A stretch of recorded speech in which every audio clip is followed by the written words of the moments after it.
یا الہی ہر جگہ تیری عطا کا ساتھ ہو۔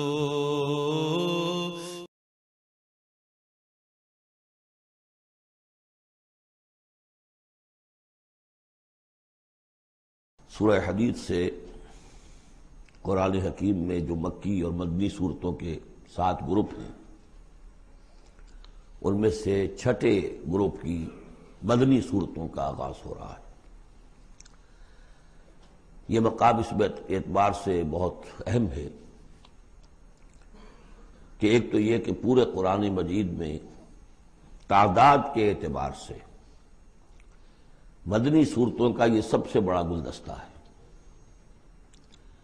سورہ حدید سے شروع ہو کر جو 27ویں پارے کی آخری صورت ہے، پھر سورہ تحریم تک کہ جو 28ویں پارے کی آخری صورت ہے، یہ مسلسل صورتیں ہیں 10۔ اگرچہ حجم کے اعتبار سے یہ زیادہ نہیں ہے، 1.25 پارے سے بھی کم، لیکن صورتوں کی تعداد کے اعتبار سے یہ مدنی صورتوں کا سب سے بڑا گلدستہ ہے قرآن حکیم میں۔ اس لیے کہ ذہن میں تازہ کر لیجئے، پہلے سورہ بقرہ، آل عمران، سورہ نساء، سورہ مائدہ، اگرچہ 6.25 پارے لیکن صورتیں تو 4 ہی تھیں۔ پھر سورہ انفال، سورہ توبہ 2 صورتیں، پھر سورہ نور 1 صورت، پھر سورہ احزاب 1 صورت، پھر 3 صورتیں سورہ محمد صلی اللہ علیہ وسلم، سورہ فتح اور سورہ حجرات، یہ 10 صورتیں۔ دوسری نمایاں بات ان کی یہ ہے کہ ان میں سے 5 صورتیں وہ ہیں جن کا آغاز ہوتا ہے سبح للہ یا یسبح للہ کے الفاظ سے۔ تسبیح کرتی ہے اللہ کی ہر شے جو آسمانوں میں ہے اور ہر شے جو زمین میں ہے، اور یہ تسبیح کا ذکر فعل ماضی میں بھی ہے، فعل مضارع میں بھی ہے، اور فعل مضارع عربی زبان میں حال اور مستقبل دونوں کو کور کرتا ہے۔ تو گویا کہ زمان و مکان کا پورا احاطہ ہو گیا کہ جو کچھ آسمانوں میں ہے اور جو کچھ زمین میں ہے وہ اللہ کی تسبیح بیان کر رہا ہے، ہمیشہ سے اب بھی کر رہا ہے اور ہمیشہ کرے گا۔ ان صورتوں کا ایک خصوصی پھر نام ہے، ان میں سے المسبحات، وہ صورتیں کہ جو تسبیح باری تعالیٰ کے ذکر سے شروع ہوتی ہیں۔ اس میں شامل کرتے ہیں بعض لوگ سورۃ الاعلیٰ کو بھی، سبح اسم ربک الاعلیٰ، لیکن وہاں وہ حکم کی صورت میں ہے۔ یہ مسبحات جو ہیں اس گروپ میں ان کی خصوصی شان ہے۔ تیسری بات جو کہ مضامین کے اعتبار سے ہے، بلکہ زمانہ نزول کے اعتبار سے پہلے سمجھ لیجئے۔ پہلی بات میں نے عرض کی کہ قرآن حکیم میں مدنی صورتوں کا تعداد سور کے لحاظ سے سب سے بڑا گلدستہ، ان میں سے 5 مسبحات۔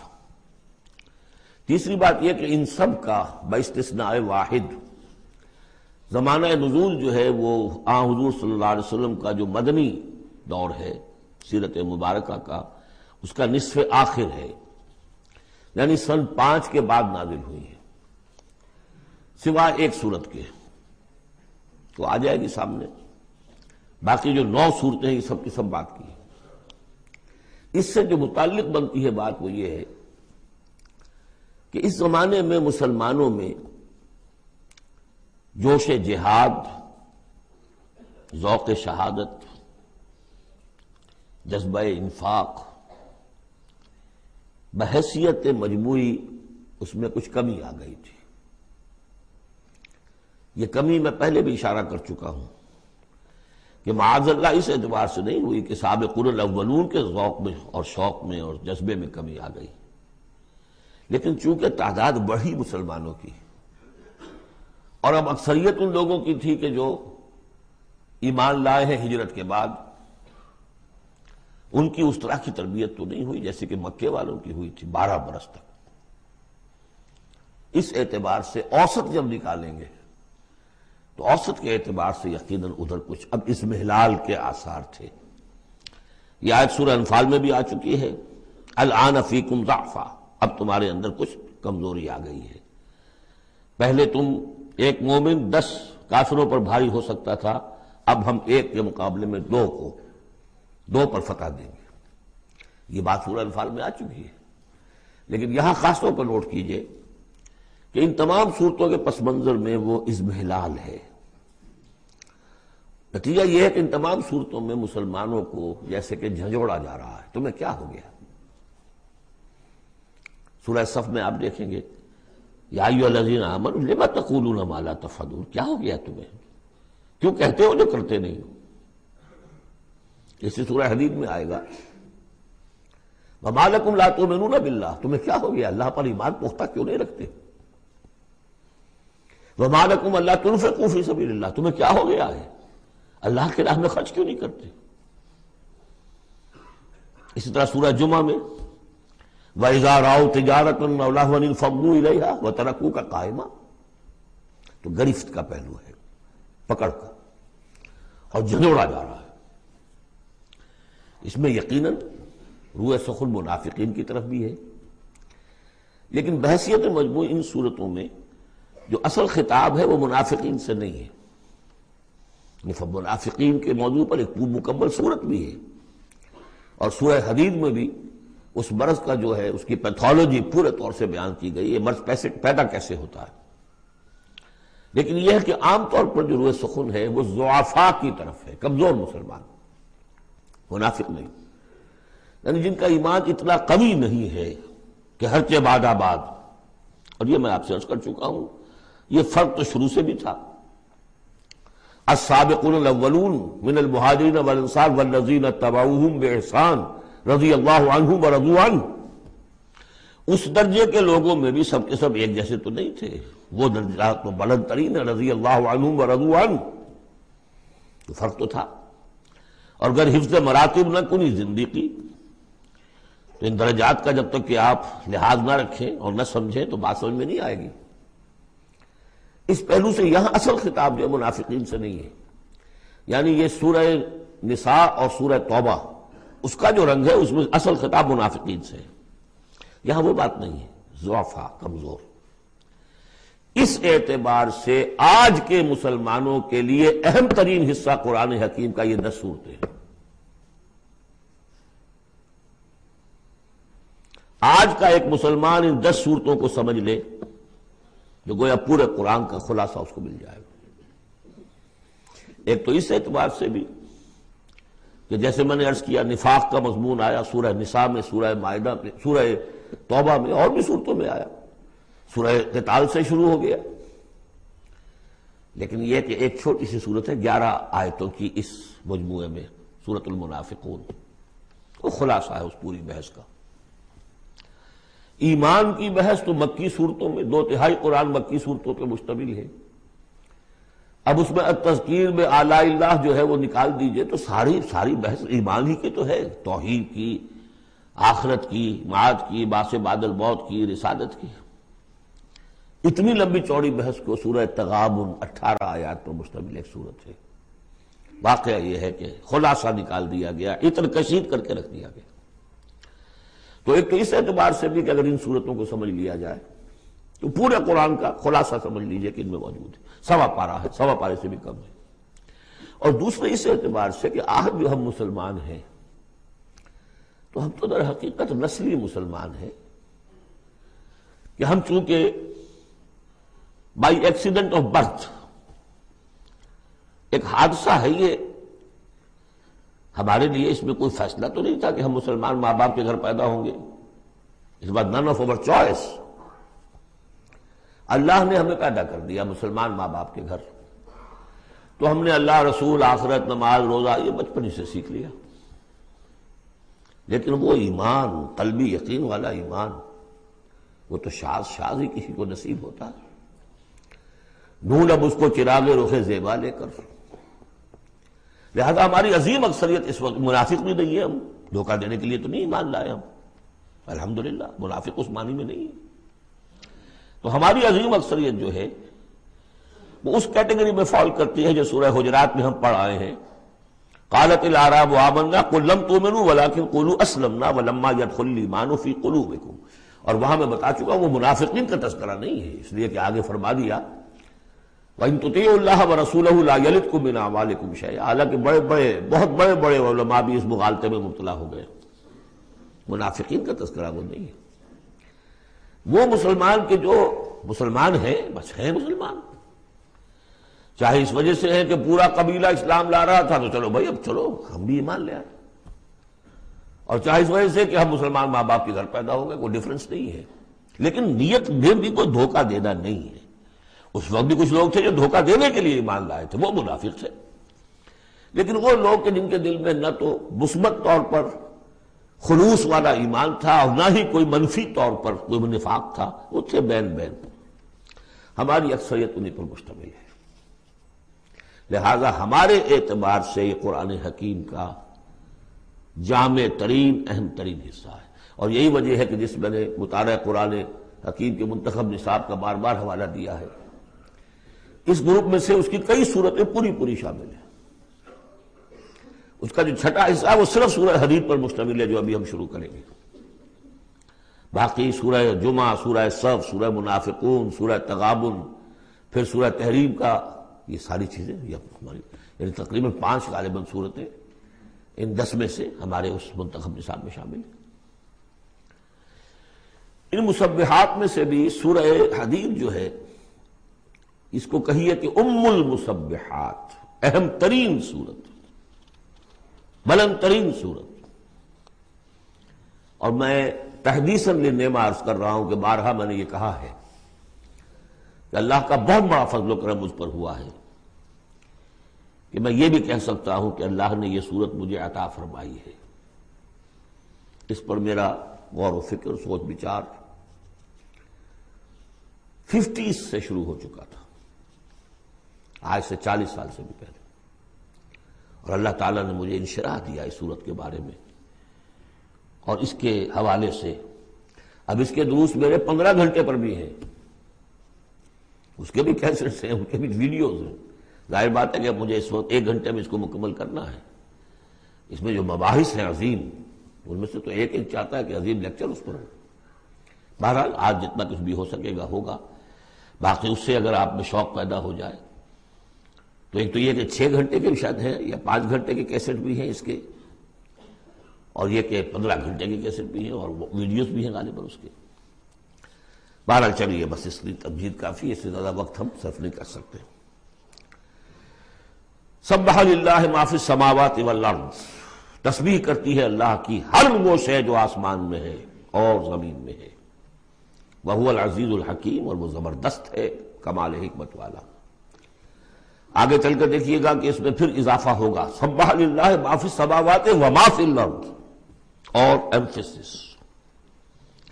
پھر آئے گا یسبح للہ ما فی السماوات والارض، پھر آئے گا یسبح للہ ما فی السماوات وما فی الارض. تو یہ مضمون جو ہے ان صورتوں کا بہت اہم ہے. یہ تسبیح سے مراد کیا ہے؟ ایک تسبیح تو وہ ہے کہ جو ہماری سمجھ میں آتی ہے. میں نے پہلے بھی عرض کیا تھا کہ تصویر کوئی ہو تو وہ مصور کے کمال فن یا اناڑی پن کا گویا کہ اپنے زبان سے اظہار کر رہی ہے. آپ دیکھتے ہی کہتے ہیں کسی اناڑی کی بنائی ہوئی تصویر ہے، یا آپ کہنے صاحب کسی بڑے ماہر فن مصور نے بنایا. گویا کہ تصویر اپنے مصور کے کمال فن یا اس کی عدم مہارت پر دلالت کر رہی ہے. اگر کمال فن پر کر رہی ہے تو گویا کہ زبان حال سے وہ تصویر اپنے مصور کی تعریف کر رہی ہے. اس معنی میں کائنات کا ذرہ ذرہ اپنے وجود سے گواہی دے رہا ہے، میرا پیدا کرنے والا، میرا صانع، میرا خالق، میرا باری، میرا مصور ہر عیب سے پاک ہے، ہر نقص سے پاک ہے. ایک ہستی کامل ہے، اس کے علم میں، اس کی قدرت میں، اس کی حکمت میں کہیں کوئی کمی نہیں. یہ تسبیح حالی ہے، زبان حال سے. اور جیسے کہ سورہ بنی اسرائیل میں ہم دیکھ آئے ہیں، یہ بھی ہو سکتا ہے کہ اللہ نے ہر ایک شے کو زبان دی ہو. سورہ حامیم سجدہ میں بھی الفاظ آئے، ہمارے ہاتھ پاؤں کہیں گے الیوم انطقنا اللہ الذی انطق کل شیء. آج ہمیں اس اللہ نے زبان دے دی، اس نے ہر شے کو زبان دی ہے، تو ہر شے کی بھی زبان ہو سکتی ہے. اور سورہ بنی اسرائیل میں تھا وَإِن مِّن شَيْءٍ إِلَّا يُسَبِّحُ بِحَمْدِهِ وَلَٰكِن لَّا تَفْقَهُونَ تَسْبِيحَهُم۔ تو زبان حال والی تسبیح تو ہماری سمجھ میں آ رہی ہے، ہو سکتا ہے اور معلوم ہوتا ہے کہ ہے ایک کوئی دوسرا پہلو بھی جو ہماری سمجھ سے بالا تر ہے۔ وَهُوَ الْعَزِيزُ الْحَكِيمُ، یہ دو اسماء اللہ تعالیٰ کے بار بار آئے ہیں، بہت مرتبہ آئے ہیں، اور ان صورتوں میں خاص طور پر آپ دیکھیں گے بہت تکرار ہوگی ان کی۔ اس کی وجہ کیا ہے کہ ایک تو یہ کہ یہ دو اسماء جو ہیں اس اعتبار سے ان کا جوڑا جو ہے معنوی اعتبار سے بہت اہم ہے۔ العزیز وہ ہستی کہ جس کا اختیار مطلق ہے، لیکن ہمارا تصور یہ ہے کہ جہاں اختیار زیادہ آ جاتا ہے کرپشن آ جاتی ہے۔ چنانچہ پولیٹیکل سائنس کا تو ایکسیوم ہے، یہ فارمولا ہے، authority tends to corrupt and absolute authority corrupts absolutely۔ لہذا ساری جو کوشش ہوتی ہے دستور بنایا جاتا ہے چیکس اینڈ بیلنسز، جہاں اختیار ہے وہاں پہ کوئی چیکس اینڈ بیلنسز بھی ہونے چاہیے۔ اللہ پر کوئی چیک اینڈ بیلنس ہو ہی نہیں سکتا، کس کا ہوگا؟ تو وہ اختیار مطلق العزیز، اس کو بیلنس جو شے کر رہی وہ الحکیم بھی ہے، اس کی حکمت بھی کامل ہے، اس کا کوئی فعل، اس کا کوئی فیصلہ، اس کا کوئی عمل حکمت سے خالی نہیں۔ یہ دونوں گویا کہ ایک دوسرے کے ساتھ ہے، العزیز الحکیم۔ لہو ملک السماوات والارض، کیونکہ اس سورہ مبارکہ میں خاص طور پر دین، ایک دین کی حیثیت سے کہ جس میں ایک نظام، پورا نظام زندگی آئے اور حکومت بھی اس کے اندر شامل ہو، اللہ کی حکومت، لہذا یہ شانیں جو ہے خاص طور پر نمایاں کی جائیں گی۔ لہو ملک السماوات والارض، اس کے لیے ہے آسمانوں اور زمین کی بادشاہی۔ یحیی و یمیت، وہی زندہ رکھتا ہے وہی مارتا ہے۔ وَهُوَ عَلَىٰ كُلِّ شَيْءٍ قَدِيرٌ، وہ ہر چیز پر قادر ہے۔ اس سورہ مبارکہ کی پہلی 6 آیات میں اللہ تعالیٰ کے اسماء و صفات کا جو ذکر ہو رہا ہے وہ پورے قرآن میں اس اعتبار سے منفرد ہے کہ بلند ترین سطح پر انتہائی جامعیت کے ساتھ فلسفے اور منطق کی بلند ترین سطح پر ہے، لیکن میرے پاس وقت نہیں ہے کہ میں تفصیل میں جا سکوں۔ تیسری آیت اس کی وہ ہے جس کے بارے میں نے آپ کو پہلے سنایا تھا، امام راضی کا قول کہ آ کر کھڑے ہو گئے اس مقام پر جیسے کہ خوف زدہ ہو انسان، دہشت زدہ۔ هو الاول والآخر والظاہر والباطن وهو بكل شيء علیم، وہی اول ہے، وہی آخر ہے، وہی ظاہر ہے، وہی باطن ہے۔ کیا سمجھے اس کو؟ وہی وہ ہے، پھر یہ کیا ہے؟ غالب کا بڑا پیارا شعر ہے، جبکہ تجھ بن نہیں کوئی موجود، پھر یہ ہنگامہ ہے خدا کیا ہے؟ وہی اول، وہی آخر، وہی ظاہر، وہی باطن۔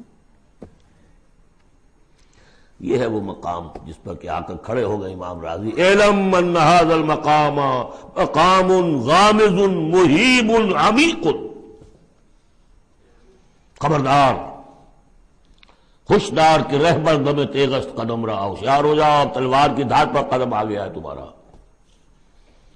یہ ہے وہ مسئلہ کہ جس کو ہمارے بعض صوفیہ وحدت الوجود سے تعبیر کرتے ہیں، لیکن یہ فلسفے کا مشکل ترین مسئلہ ہے۔ وحدت وجود کی ایک تعبیر وہ بھی ہے جو کفر ہے، شرک ہے، اموست، جس کے کفر اور شرک ہونے میں کسی کو اختلاف نہیں، لیکن یہ کہ یہ عام لوگوں کی سمجھ میں آنے والی بات ہے نہیں۔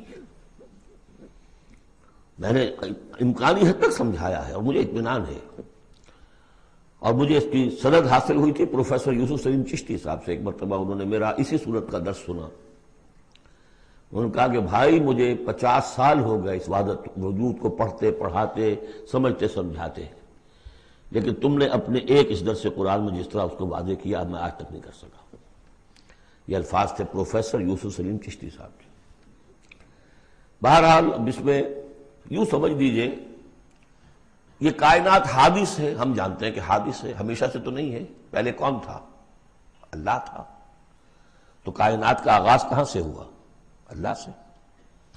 پھر ہم پڑھائے ہیں کل من علیہا فان ویبقی وجہ ربک ذو الجلال والاکرام، ایک وقت آئے گا کچھ نہیں رہے گا، وجہ ربک ذو الجلال والاکرام رہ جائے گا۔ تو آخر کون ہوا؟ اللہ۔ اب یہ اول و آخر کے مابین جو ہے اس کا ظاہر بھی وہ ہے، باطن بھی وہ ہے. یہ بہت مشکل مسئلہ ہے، لیکن یہ کہ اس کو ایک حدیث نے عام لوگوں کے لیے آسان کر دیا ہے. حضور یہ دعا کرتے تھے، اے اللہ انت الاول فلیس قبلک شیء، تو وہ پہلا ہے کہ جس سے پہلے کوئی شے نہیں تھی. وانت الآخر فلیس بعدک شیء، تو وہ آخر ہے کہ تیرے بعد کچھ نہیں. وانت الظاہر فلیس فوقک شیء، تجھ سے اوپر کوئی شے نہیں. وانت الباطن فلیس دونک شیء. بہرحال اس کو اسی حد تک اس وقت رکھیے، جن کو زیادہ شوق ہو جائے وہ پھر میرے وہ تفصیلی کیسٹس کی طرف رجوع کریں. هو الاول والآخر والظاہر والباطن وهو بكل شيء علیم، وہ ہر چیز کا علم رکھتا ہے. اب تو واضح ہو گیا ہے ہی وہ. اس سے پہلے ہم پڑھا تھے نحن اقرب الیہ من حبل الورید. تو اس حوالے سے یہ دو صفات اللہ کی خاص طور پر آپ دیکھیں گے قرآن میں، علی کل شیء قدیر بکل شیء علیم، دو چیزیں آئیں گی خاص طور پر. ہر چیز کا علم رکھنے والا، ہر چیز پر قادر. هو الذی خلق السماوات والارض فی ستۃ ایام، وہی ہے جس نے بنائے آسمان اور زمین 6 دنوں میں. ثم استوى علی العرش، پھر متمکن ہوا تخت حکومت پر، عرش پر. یعلم ما یلج فی الارض، یہ پہلے بھی آیت آ چکی ہے سورہ فاطر میں غالباً یا سورہ سبا میں. وہ جانتا ہے جو کچھ کے داخل ہوتا ہے زمین میں، وما یخرج منہا، جو کچھ نکلتا ہے اس سے، وما ینزل من السماء، اور جو کچھ اترتا ہے آسمان سے، وما یعرج فیہا، اور جو چڑھتا ہے اس میں. وَهُوَ مَعَكُمْ، ویسے پانی بھی اترتا ہے، بخارات بھی چڑھتے ہیں، فرشتے اترتے ہیں احکام خداوندی لے کر، اور پھر وہ چڑھتے ہیں. یا تو انسانوں کی جانیں لے کر بھی چڑھ رہے ہوتے ہیں، یا یہ کہ جو بھی یہاں پر ہو رہا ہے اس کی رپورٹس لے کر چڑھتے ہیں. زمین کے اندر پانی جذب ہوتا ہے، بیج داخل ہوتا ہے، نکلتا ہے پودا. ان تمام چیزوں کا احاطہ کیا. وَهُوَ مَعَكُمْ أَيْنَمَا كُنْتُمْ، تم جہاں کہیں بھی ہوتے ہو وہ تمہارے ساتھ ہوتا ہے. واللہ بما تعملون بصیر، اللہ تعالیٰ جو کچھ تم کر رہے ہو اسے دیکھ رہا ہے، خود چشمدید گواہ ہے. پھر دیکھیے لہو ملک السماوات والارض، توحید کا یہ تقاضا کہ بادشاہی اسی کی ہو. ایک عقیدے کی توحید ہے بس، یہ بادشاہی اسی کی ہو. لہو ملک السماوات، آسمان اور زمین کی بادشاہی اسی کی ہے. وَإِلَى اللَّهِ تُرْجَعُ الْأُمُورُ، تمام معاملات اسی کی طرف لوٹا دیے جائیں گے. یولج اللیل فی النہار ویولج النہار فی اللیل، وہ پرو لاتا ہے رات کو دن میں اور پرو لاتا ہے دن کو رات میں. یہ مضمون بھی کئی مرتبہ آ چکا ہے. وَهُوَ عَلِيمٌ بِذَاتِ الصُّدُورِ، علم کو دیکھیے کتنی مرتبہ دہرایا ہے. بِكُلِّ شَيْءٍ عَلِيمٌ يَعْلَمُ مَا يَلِجُ فِي الْأَرْضِ وَمَا يَخْرُجُ مِنْهَا وَمَا يَنزِلُ مِنَ السَّمَاءِ وَمَا يَعْرُجُ فِيهَا. اور یہاں ہوا علیم بذات الصدور، سینوں کے اندر جو کچھ ہے اس کو بھی جانتا ہے. یہ 6 آیات ہیں، یہ پہلا حصہ ہے سورۃ مبارکہ کا، اور یہ شاندار تمہید بنی. آگاہ ہو جاؤ کس کا کلام پڑھ رہے ہو، کس سے ہم کلام ہو. ہوشدار کہ رہ برد میں تیغست قدم را. اب دیکھیے 2 آیتوں میں اللہ تعالیٰ کے، بلکہ ایک آیت میں جو تقاضا ہے، یہ تو اللہ ہے، ایسا ہے، اسی کی بادشاہی ہے، وہ سب جانتا ہے، وہ ہر چیز پر قدیر ہے. یہ سب کیا ہے؟ نیریٹو ہے. اور یہ ہے توحید فی العقیدہ. اس کا تقاضا کیا ہے؟ آمنوا باللہ ورسولہ وانفقوا مما جعلکم مستخلفین فیہ فالذین آمنوا منکم وانفقوا لہم اجر کبیر. 2 لفظوں میں تقاضا آیا، ایمان لاؤ اللہ پر اور اس کے رسول پر، اور خرچ کر دو ان سب میں سے جس میں اس نے تمہیں خلافت عطا کی ہے. سب سے پہلی خلافت تمہیں عطا کی اس جسم میں، اسے اللہ کے لیے لگاؤ. ذہانت، فطانت، طلاقت لسانی، جو دیا ہے، پیسہ دیا ہے، مال دیا، اولاد دی ہے، سب کو اللہ کی راہ میں لگاؤ. یہ نفق تنس پیسے کے خرچ کے لیے بھی آتا ہے، جان کے خرچ کے لیے بھی آتا ہے. نفقت الدراہم، پیسے ختم ہو گئے. نفق الفرس، گھوڑا مر گیا. تو نفق کا لفظ دونوں کے لیے آتا. تو انفقوا مما جعلکم مستخلفین فی، جس جس چیز میں تمہیں استخلاف عطا کیا ہے لگاؤ، خرچ کرو، صرف کر دو. یہ دو تقاضے ہیں. اصل میں یوں سمجھیے کہ جو سورہ حجرات میں دو تقاضے آئے تھے، آمنوا باللہ ورسولہ، سورہ حجرات میں آئے تھے انما المؤمنون الذین آمنوا باللہ ورسولہ ثم لم یرتابوا وجاہدوا باموالہم وانفسہم فی سبیل اللہ. حقیقی مومن تو صرف وہ ہے جو ایمان لائے اللہ پر، اس کے رسول پر، پھر شک میں بالکل نہیں پڑے، اور انہوں نے جہاد کیا اللہ کی راہ میں اور کھپا دیے جان بھی اور مال بھی. وہی سچے ہیں. یہاں پر دو ہیں، ان میں دونوں میں ایک سے تو مشترک ہو گئی، آمنوا باللہ ورسولہ، ایمان لاؤ اللہ پر، اس کے رسول پر، جیسے کہ ایمان کا حق ہے. وانفقوا، اور خرچ کر دو. انفاق مال، انفاق نفس، بذل نفس، دونوں چیزیں آ جائیں گی. مما جعلکم مستخلفین فیہ، اب اگر یہ دو کام کر دو تو تمہارے وارے نیارے ہیں، تم کامیاب ہو. فالذین آمنوا منکم وانفقوا لہم اجر کبیر، تو جو تم میں سے یہ دو تقاضے پورے کر دیں، ایمان لائیں جیسے کہ ایمان کا حق ہے، یقین والا ایمان، اور انفاق کر دیں، خرچ کر دیں، لگا دیں، کھپا دیں، اپنے آپ کو بھی اور اپنی تمام جو بھی کچھ اپنی ملکیت ہے، جو ساز و سامان ہے. لہم اجر کبیر. اب دیکھیے نظم دیکھیے، اب دو دو آیتوں میں وہ ڈانٹ کا، ڈپٹ کا، زجر کا معاملہ ہو رہا ہے. وَمَا لَكُمْ لَا تُؤْمِنُونَ بِاللَّهِ، تمہیں کیا ہو گیا ہے، کیوں نہیں ایمان رکھتے اللہ پر. وَالرَّسُولُ يَدْعُوكُمْ لِتُؤْمِنُوا بِرَبِّكُمْ، جبکہ ہمارے رسول محمد صلی اللہ علیہ وسلم تمہیں دعوت دے رہے ہیں، وہ ابھی موجود ہیں تمہارے مابین، تمہیں کیا ہو گیا. وہ تمہیں دعوت دے رہے ہیں کہ تم ایمان رکھو اپنے رب پر. وَقَدْ أَخَذَ مِيثَاقَكُمْ، اور دیکھو تم سے عہد لے چکا ہے تمہارا رب. اگر تم ایمان کا دعویٰ کرتے ہو تو عہد در عہد، ایک عہد تو تم لے کر آئے تھے، کر کے آئے تھے، أَلَسْتُ بِرَبِّكُمْ قَالُوا بَلَىٰ. پھر ایک عہد تم نے کیا، سَمِعْنَا وَأَطَعْنَا. پھر تم نے عہد کیا ان اللہ اشتری من المؤمنین انفسهم واموالهم بان لهم الجنہ، بیع و شرح ہو چکی ہے. وقد اخذ میثاقکم، وہ تم سے عہد لے چکا ہے. ان کنتم مؤمنین، اگر تم حقیقتاً مومن ہو، دعویٰ تو کر رہے ہو ایمان کا. ساتھ ہی اب راستہ بتا دیا، اگر تم اپنی گریبان میں جھانکو اور محسوس کرو کہ وہ یقین والا ایمان تو نہیں ہے، اندر تو کچھ خلاصہ ہے، اللہ کرے کہ ہمیں اس کا احساس ہو جائے، اپنی گریبانوں میں جھانکیں. اسلام تو ہے، اللہ کا شکر ہے. جو یہاں آئے ہوئے ہیں، دور دور سے آئے ہوئے ہیں، تو اسلام تو ہے، روزہ نماز تو ہے، لیکن اپنے اندر جھانکے وہ ایمان، یقین والا ایمان. اگر احساس ہو جائے کہ نہیں ہے تو معلوم ہونا چاہیے کہاں سے ملے گا. یہ هو الذی ينزل على عبده آیات بینات لیخرجکم من الظلمات الى النور. وہی تو ہے جو اپنے رب، اپنے بندے پر صلی اللہ علیہ وسلم یہ آیات بینات نازل کر رہا ہے تاکہ نکالے تمہیں اندھیروں سے روشنی کی طرف. گویا کہ ایمان حقیقی، یقین والے ایمان کا منبع، سرچشمہ، اس کی سورس یہ ہے اللہ کی کتاب. اسے پڑھو، سمجھ کر پڑھو، تدبر کرو، غور و فکر کرو. محسوس کرو گے کہ تمہارے اندر ایک ہلچل ہے، تمہاری فطرت کے تار، یہ قرآن چھیڑے گا انہیں. نغمے بیتاب ہے تاروں سے نکلنے کے لیے، ایک ذرا چھیڑ تو دے زخمہ مضراب حیات.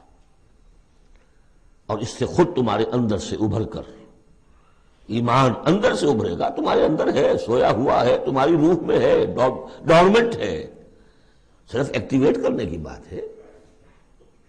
اور یہ آیات قرآنیہ انہیں ایکٹیویٹ کرتی ہیں. هو الذی ينزل على عبده آیات بینات لیخرجکم من الظلمات الى النور وان اللہ بکم لرؤوف رحیم. اور یقیناً اللہ تمہارے حق میں بہت رؤوف اور رحیم ہے.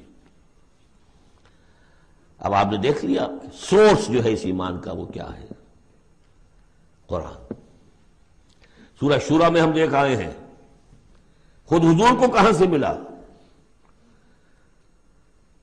وَكَذَلِكَ أَوْحَيْنَا إِلَيْكَ رُوحًا مِّنْ أَمْرِنَا مَا كُنْتَ تَدْرِي مَا الْكِتَابُ وَلَا الْإِيمَانُ وَلَكِنْ جَعَلْنَاهُ نُورًا نَهْدِي بِهِ مَن نَّشَاءُ مِنْ عِبَادِنَا. اے نبی آپ کو تو معلوم نہیں تھا کتاب کسے کہتے ہیں، شریعت کسے کہتے ہیں. نہ آپ تورات سے واقف، نہ آپ انجیل سے واقف. آپ تو مکے کے امیین میں سے تھے. ایمان کسے کہتے ہیں؟ وَلَكِنْ جَعَلْنَاهُ، اس قرآن کو ہم نے نور بنا کر آپ پر اتارا ہے. وہ ایمان جو ہے اب آپ کا باطن اس سے جگمگا اٹھا ہے. اب آپ جو ہے گویا کہ اب روشنی کا مینار ہیں. اب آپ ہدایت دیں گے سیدھے راستے کی طرف.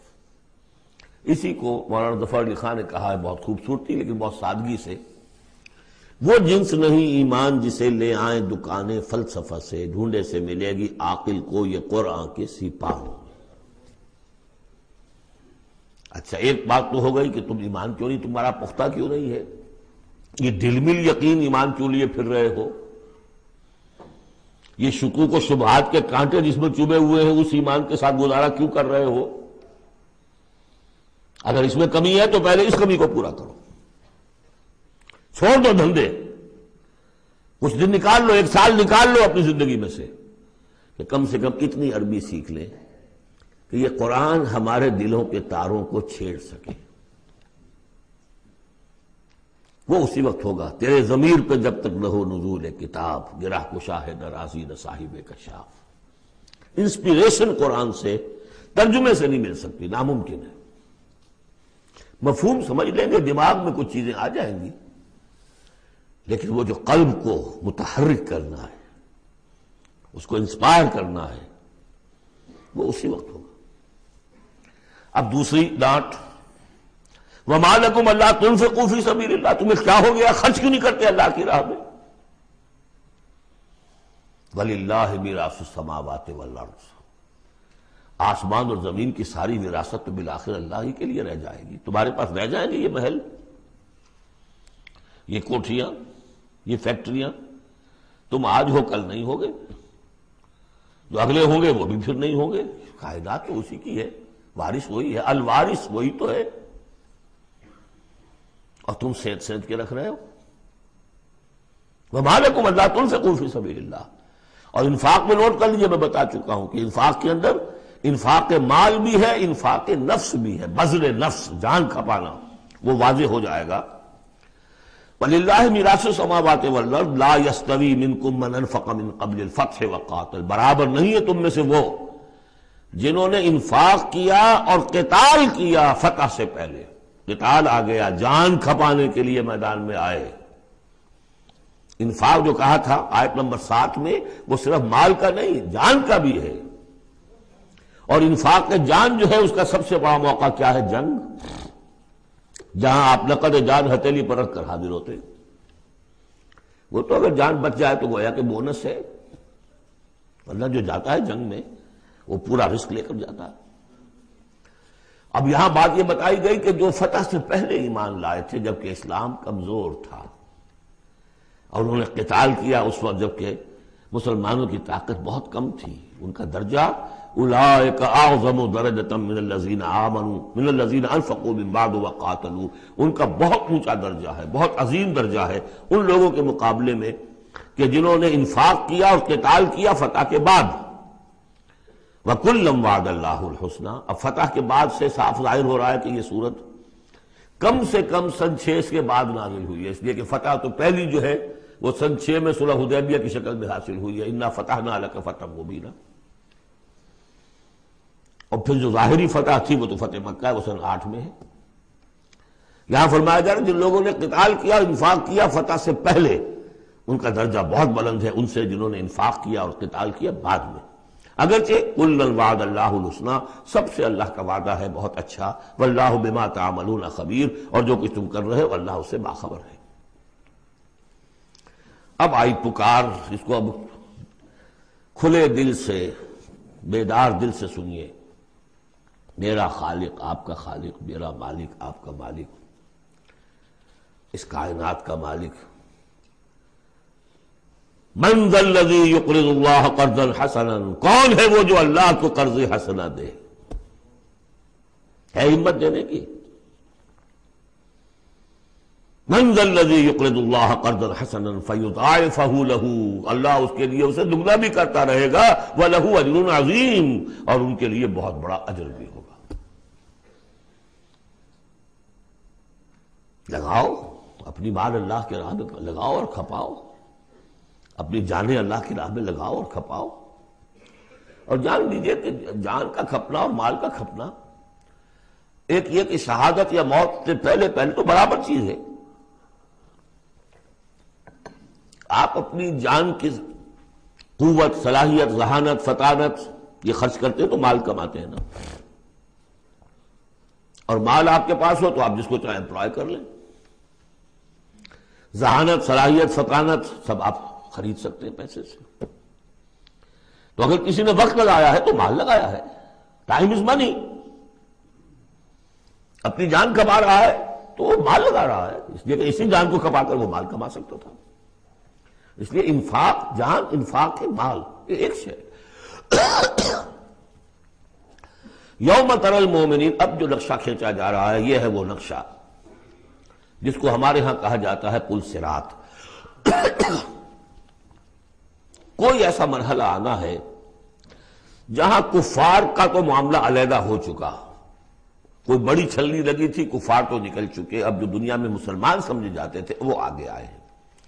آپ کو معلوم ہے جہاں کرشرز لگے ہوتے ہیں، پتھروں کو توڑ کے بجری بناتے ہیں، تو اس میں مختلف سوراخوں کی وہ چھلنیاں لگی ہوتی ہیں۔ پہلے 1 انچ سے زیادہ کا پتھر جو ہے وہ علیحدہ ہو جائے گا، پھر آدھے انچ والا علیحدہ ہو جائے گا، پھر چوتھائی انچ والا علیحدہ ہو جائے گا، وغیرہ وغیرہ۔ تو وہاں پر بھی کوئی مستقل کوئی چھلنیاں، ایک چھلنی لگ چکی، کافر تو گئے، اب رہ گئے مسلمان۔ ان میں ذرا چھانٹی کرنی ہے کہ ان میں صاحب ایمان کون ہے اور منافق کون ہے۔ اس کے لیے پل صراط کوئی جگہ ہے جہاں سے گزرنا ہوگا، گھپ اندھیرا ہوگا، اور اس کے نیچے ہوگی جہنم، گھپ اندھیرا۔ اور جن کے پاس ایمان تھا دنیا میں انہیں روشنی مل جائے گی، یہاں ان کے قلب سے روشنی نکل رہی ہوگی۔ اعمال صالحہ کیے تھے داہنے ہاتھ سے تو یہاں پہ ان کا نور ہوگا، وہ اپنی اس روشنی میں راستہ پار کر کے جنت میں پہنچ جائے گی۔ اور جن کے پاس یہ روشنی نہیں تھی، چاہے وہ مسلمانوں میں شریک تھے، چاہے مسلمانوں کے قائد ہوں، بہت بڑے قائد ہوں، لیکن اگر وہ نور ایمان سے محروم تھے اور اعمال صالحہ کی کوئی پونجی نہیں تھی، انہیں روشنی نہیں ملے گی، وہ ٹھوکریں کھاتے ہوئے گریں گے اور جہنم میں جائیں گے۔ یہ ہے نقشہ۔ یہ نقشہ یہاں پر تفصیل سے کھینچا گیا ہے، پھر دوبارہ آخری جو سورت ہے سورہ تحریم، اس میں پھر اس کا تذکرہ آئے گا۔ یوم تری المؤمنین والمؤمنات یسعی نورہم بین ایدیہم وبایمانہم، جس دن کہ تم دیکھو گے مومن مردوں اور مومن عورتوں کو کہ ان کا نور دوڑتا ہوا ہوگا ان کے سامنے اور داہنی طرف، سامنے نور ایمان اور داہنی طرف نور اعمال صالحہ۔ بشراکم اليوم جنات تجری من تحتها الانہار خالدین فیہا، ان سے کہا جائے گا آج تمہارے لیے بشارت ہے ان جنتوں کی جن کے نیچے نہریں بہہ رہی ہیں، اور تم رہو گے اس میں ہمیشہ ہمیشہ، ذالک هو الفوز العظیم، یقیناً یہی بہت بڑی کامیابی ہے۔ یوم یقول المنافقون والمنافقات، جس دن کے کہیں گے منافق مرد اور منافق عورتیں، للذین آمنوا، ان اہل ایمان سے، انظرونا، ذرا ٹھہرو، ہمارا انتظار کرو، نقتبس من نورکم، تمہاری روشنی سے ہم بھی فائدہ اٹھا لیں۔ ہمارے پاس تو کوئی نور ہے نہیں، دیکھیے انتہائی گھپ اندھیرا ہو، کہیں جنگل میں سے گزرنا ہو اور پگڈنڈی ہو، اس پر آپ چل رہے ہو، جس کے پاس ٹارچ ہے وہ تو گویا کہ بادشاہ ہے اس وقت، اور وہ تیز تیز قدم اٹھا رہا ہے، پیچھے والا کہتا ہے کہ بھائی ٹھہرو بھیا، تمہارے پاس تو ٹارچ ہے، ہمیں بھی ساتھ لے کے چلو۔ وہی نقشہ ہے۔ انظرونا، ہمیں مہلت دو، انتظار کرو ہمارا، ذرا ٹھہرو، کہاں بڑھے چلے جا رہے ہو۔ اقتبس من نورکم، یہی وہ لفظ اقتباس، قبس کہتے ہیں چنگاری کو، کسی چولہے میں سے چنگاری لا کر اپنے چولہے میں آگ جلا دینا، ہم تمہارے اس نور سے فائدہ اٹھا لیں۔ قیل ارجعوا وراءکم فالتمسوا نورا، کہا جائے گا لوٹ جاؤ پیچھے کی طرف اور تلاش کرو نور۔ یہ نور یہاں نہیں ملا، دنیا سے کما کر لایا گیا ہے۔ یہاں قیلا کہا گیا، قالو نہیں کہا گیا۔ اہل ایمان کی شرافت اور مروت سے یہ بعید ہے کہ وہ یہ جواب دے۔ کوئی کہنے والا ہوگا اللہ کا فرشتہ، قیلا کہا جائے گا، قیلا جو لوٹ جاؤ پیچھے کی طرف، فلتمسوا نورا، اگر ہو سکتا ہے جاؤ دوبارہ دنیا کے اندر، وہاں جا کر ایمان اور عمل صالح کی کمائی کر کے لاؤ تو یہ نور ہوگا۔ فضرب بینہم بسور لہ باب، اور اتنے عرصے میں ان کے درمیان ایک فصیل حائل کر دی جائے گی جس میں ایک دروازہ ہوگا، باطنہ فیہ الرحمہ، اس فصیل کے اندر کی طرف رحمت ہوگی، وظاہرہ من قبلہ العذاب، اور اس کے باہر کی طرف عذاب الہی کا نزول شروع ہو جائے گا۔ یہ چھلنی ہے جو اہل ایمان اور منافقین کے درمیان لگائی جائے گی۔ اب اس اعتبار سے اگلی دو آیتیں جو ہیں قرآن مجید کا اہم ترین مقام ہے کہ یہ پیتھولوجی کیسے ڈیولپ ہوتی ہے، نفاق کیسے آتا ہے۔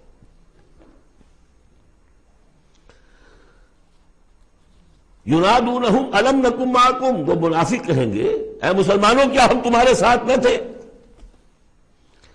تمہارے ساتھ مسجد نبوی میں ہم نمازیں پڑھتے تھے، عیدیں پڑھتے تھے، ہم تمہارے ساتھ تھے۔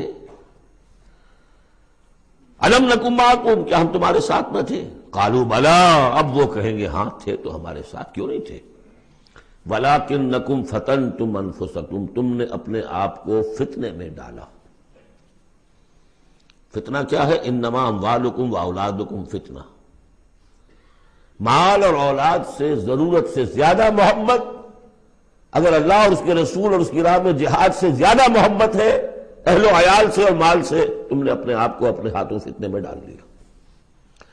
یہاں ذرا وہ آیت اب یاد کر لیجئے جو سورہ توبہ میں ہم پڑھا ہے، آیت نمبر 24، قل ان کان آباؤکم وابناؤکم واخوانکم وازواجکم وعشیرتکم واموال اقترفتموها وتجارۃ تخشون کسادها ومساکن ترضونها احب الیکم من اللہ ورسولہ وجہاد فی سبیلہ فتربصوا حتی یأتی اللہ بامرہ واللہ لا یہدی القوم الفاسقین۔ اے نبی ان سے کہہ دیجئے کہ اگر تمہیں اپنے باپ اور بیٹے اور بھائی اور بیویاں اور رشتہ دار اور وہ مال جو بڑی محنت سے جمع کیے ہیں، وہ تجارت جس کے کساد کا تمہیں اندیشہ رہتا ہے، اور وہ حویلیاں اور محل جو تمہیں بڑے محبوب ہیں، اگر ان 8 چیزوں کی محبت زیادہ ہے تمہارے دل میں اللہ اور اس کے رسول اور اس کی راہ میں جہاد کی محبت سے، تو جاؤ دفع ہو جاؤ، انتظار کرو یہاں تک کہ اللہ اپنا فیصلہ سنا دے۔ یہ ترازو کس نے ٹلٹ کی ادھر؟ یہ 8 والا پلڑا کیوں ہوا نیچے؟ کیوں نہیں یہ 3 والا نیچے گیا؟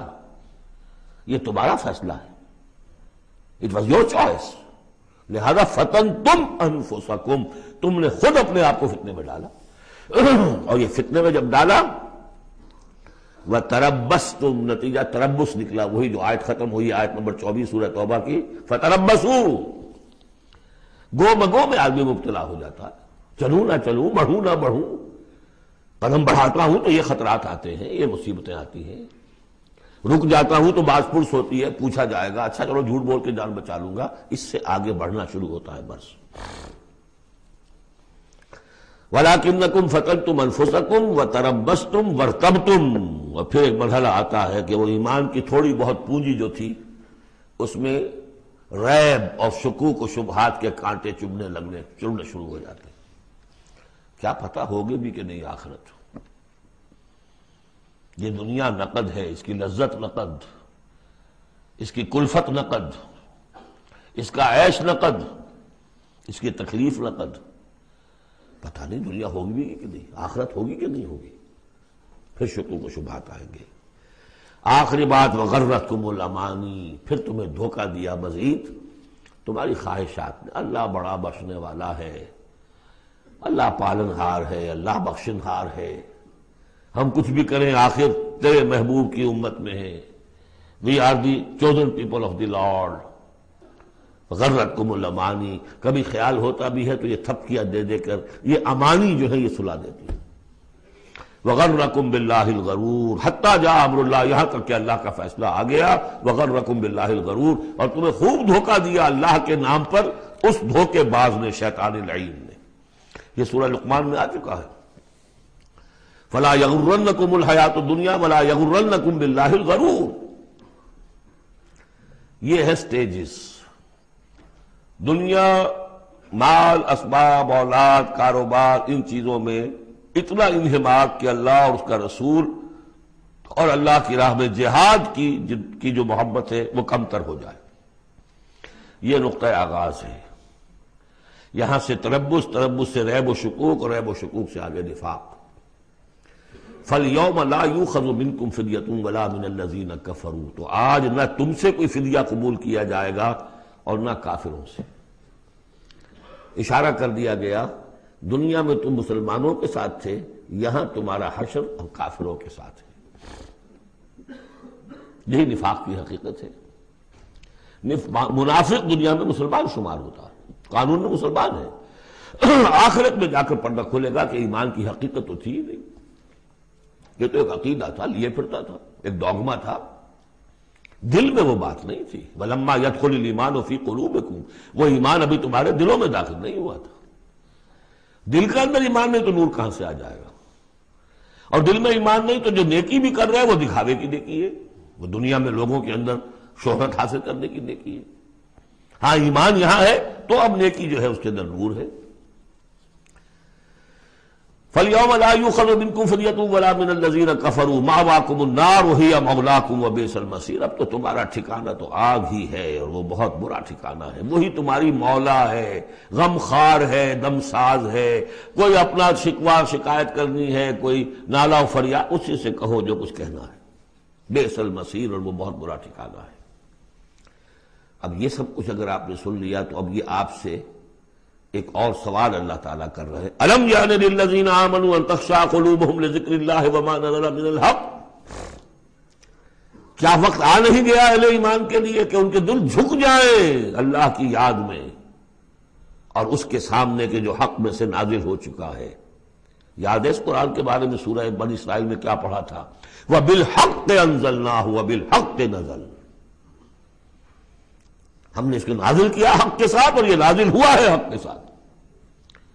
تاخیر، تعویق، یہ کر لوں وہ کر لوں، اس کے بعد بچیوں کے ہاتھ پیلے کرنے ہیں. ابھی ذرا بچوں کی تعلیم کا مسئلہ ہے. تعلیم کیا؟ دنیا کی تعلیم، میری تعلیم دنیا کی.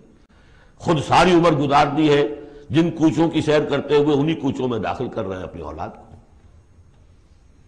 اور ایسے ایسے لوگ بھی ہیں، ایسے ایسے ناسمجھ لوگ، کچی عمر میں برطانیہ بھیج دیا، امریکہ بھیج دیا، اور پھر روتے ہوئے آتے ہیں بچہ بگڑ گیا، بچے نے یہ کر دیا، بچہ وہ ہو گیا. یہ تو حال ہے. الم یعن للذین آمنوا ان تخشع قلوبہم لذکر اللہ وما نزل من الحق، کیا وقت آ نہیں گیا؟ کس کے منتظر ہو؟ اہل ایمان کے دل جھک جائیں اللہ کی یاد میں اور اس قرآن کے سامنے. وَلَا يَكُونُوا كَالَّذِينَ أُوتُوا الْكِتَابَ مِنْ قَبْلُ، نہ ہو جائیں ان لوگوں کے مانند جنہیں کتاب دی گئی تھی پہلے. فَطَالَ عَلَيْهِمُ الْأَمَدُ، تو جب ان پر ایک طویل مدت گزر گئی، فَقَسَتْ قُلُوبُهُمْ، تو ان کے دل سخت ہو گئے. یاد ہے سورہ بقرہ کی آیت، ثُمَّ قَسَتْ قُلُوبُكُمْ فَهِيَ كَالْحِجَارَةِ أَوْ أَشَدُّ قَسْوَةً، پھر پتھروں کی طرح سخت، اس سے بھی زیادہ سخت. وَكَثِيرٌ مِّنْهُمْ فَاسِقُونَ، اور ان کی اکثریت اب فاسقوں پر، فاجروں پر مشتمل ہے. دیکھ لو ایک راستہ وہ ہے. اب بھی نہ مڑو گے، اب بھی نہ توبہ کرو گے، اب بھی نہ باز آؤ گے، تو پھر دیکھ لو نشان عبرت کے طور پر وہ موجود ہے قوم. ثم قست قلوبکم فہی کالحجارۃ او اشد قسوہ. اعلموا، اب ساتھ ہی جہاں یہ ذرا ڈانٹ ڈپٹ کا انداز ہے، ہمت افزائی بھی، گھبراؤ نہیں. اگر تم یہ محسوس کرتے ہو کہ دل کی زمین، دل کی کھیتی ایمان کے اعتبار سے بنجر ہے، کچھ نہیں اس میں، تب بھی گھبراؤ نہیں، مایوس نہ ہو. اعلموا ان اللہ یحیی الارض بعد موتہا، جان لو اللہ کہا زندہ کر دیتا ہے زمین کو اس کے مرنے کے بعد. زمین دیکھتے ہو بے آب و گیا بڑی ہوتی ہے، بنجر، بارش برستی ہے تو وہ زندہ ہو جاتی ہے. اللہ تمہارے دلوں کی کھیتی کو بھی اثر نو، ایمان کی فصل بخش سکتا ہے. مایوس نہ ہو. اعلموا ان اللہ یحیی الارض بعد موتها قد بینا لکم الآیات لعلکم تعقلون، ہم نے تو تمہارے لیے اپنی آیات خوب واضح کر دی ہیں تاکہ تم عقل سے کام لو. یعنی ہمت نہ ہارو، کوشش کرو. کھیتیاں دوبارہ اس کے اندر فصل آ جایا کرتی ہے، بارش برستی ہے، ہاں لیکن کھیتی کے اندر کچھ ہل چلانا پڑتا ہے، بیج ڈالنا پڑتا ہے، مشقت کرنی پڑتی ہے. تو یہاں بھی تمہیں ایک ہل چلانا ہوگا، اور وہ ہل چلانا کیا ہے؟ یہ مال کی محبت ہے کہ جو اس زمین کے اندر جس نے کہ بنجر بنا دیا ہے، اس کو ہل چلاؤ، مال کی محبت نکالو. ان المصدقین والمصدقات واقرضوا اللہ قرضا حسنا یضاعف لهم ولهم اجر کبیر. یقیناً صدقہ دینے والے مرد اور صدقہ دینے والی عورتیں اور جو اللہ کو قرض حسنہ دیں، یہ میں بتا چکا ہوں سورہ بقرہ میں جب ہم پڑھ رہے تھے 2 رکوع، کہ اللہ کے لیے، دین کے لیے، اللہ کی رضا جوئی کے لیے خرچ کرنے کی 2 مدیں ہیں. ایک انسانوں میں سے غرباء، مساکین، یتیموں، بیواؤں، بیماروں، مسافروں اور مقروضوں کے لیے خرچ کرنا، وہ صدقہ ہے. اس لیے زکوٰۃ کو بھی کہا صدقات، انما الصدقات للفقراء والمساکین. ایک اللہ کے دین کے لیے، اس کی دین کی نشر و اشاعت ہے، اس کے پیغام کو پھیلانا ہے، اس کی تعلیم ہے، پھر اس دین کو غالب کرنے کی جد و جہد ہے. اس کے لیے ساز و سامان چاہیے، اس کے لیے وسائل چاہیے. تو ایک ہے صدقہ، ایک ہے اللہ کے ذمہ قرض حسنہ. کیوں؟ اس لیے کہ اللہ کے دین کو غالب کرنا ہے، لہذا اس کی جد و جہد میں جو مال خرچ ہو رہا ہے اللہ اسے اپنے ذمہ قرض حسنہ کہتا ہے. یہ حل چلانا پڑے گا. مال کی محبت اس سے نکلے گی. صدقہ دو گے، اللہ کو قرض حسنہ دو گے. تو یہ جو اس نے بریک لگی ہوئی ہے، جیسے گاڑی کو بریک لگی ہوئی ہے اور آپ جو ہے ایکسلریٹر کو دبا رہے ہیں تو وہ تو لاکنگ کرے گی، وہیں کی وہیں کھڑی رہ جائے گی، چلے گی تو نہیں. کیسے چلے؟ بریک لگی ہوئی ہے. اس بریک کو کھولو پہلے. اور وہ بریک کیا ہے؟ مال کی محبت. اس کا علاج کیا ہے؟ انفاق. ان المصدقین والمصدقات واقرضوا اللہ قرضا حسنا یضاعف لهم ولهم اجر کریم والذین آمنوا باللہ ورسلہ اولئک هم الصدیقون والشہداء عند ربہم. اب آخری مرتبہ یہ صدیقیت اور شہادت کا بھی مضمون ہمارے ہاں پھر آ گیا. اگر یہ بریک کھل گیا، اب گاڑی کو چلاؤ، گاڑی چلے گی. لیکن اب مختلف طبائع کی مناسبت سے اگر تو تمہارا مزاج صدیقین والا ہے، صدیقیت کے مرتبے کو پہنچ جاؤ گے. اگر مزاج شہادت والا ہے، شہداء کے مقام کو حاصل کر لو گے.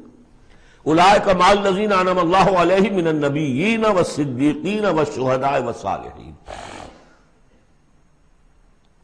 بریک لگی بھی ہے تو کچھ نہیں ہوگا. مال کی بریک کھولو، گاڑی چلاؤ. جو یہ کر لیں گے والذین آمنوا باللہ ورسولہ، اب ایمان اور اللہ پر اور اس کے رسول پر ایمان کا اب یہ ایکسیلریٹر دباؤ گے تو نتیجہ کیا نکلے گا؟ اولئک هم الصدیقون والشہداء عند ربہم. انہی میں سے صدیق ہوں گے، انہی میں سے شہداء ہوں گے ان کے رب کے پاس. لہم اجرہم ونورہم، ان کے لیے ہوں گے ان کا اجر اور ان کا نور. اجر بھی ملے گا، نور بھی ملے گا. نور وہ جو آخرت میں ملنا ہے، میدان حشر میں ملنا ہے، پل صراط پر گزرنے کے لیے ملنا ہے. اور اجر وہ ہے جو جنت میں داخل ہو کر ملے گا.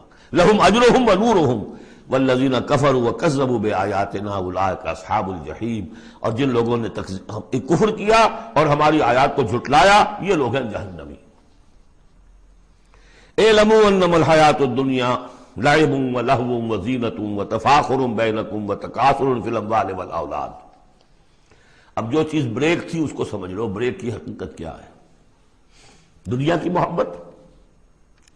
جان لو کہ یہ دنیا کی محبت کیا ہے اس کے سوا کہ کچھ عرصہ کھیل کود میں گزرتا ہے. لعب، بچپن میں اور کسی چیز سے کوئی دلچسپی نہیں ہوتی.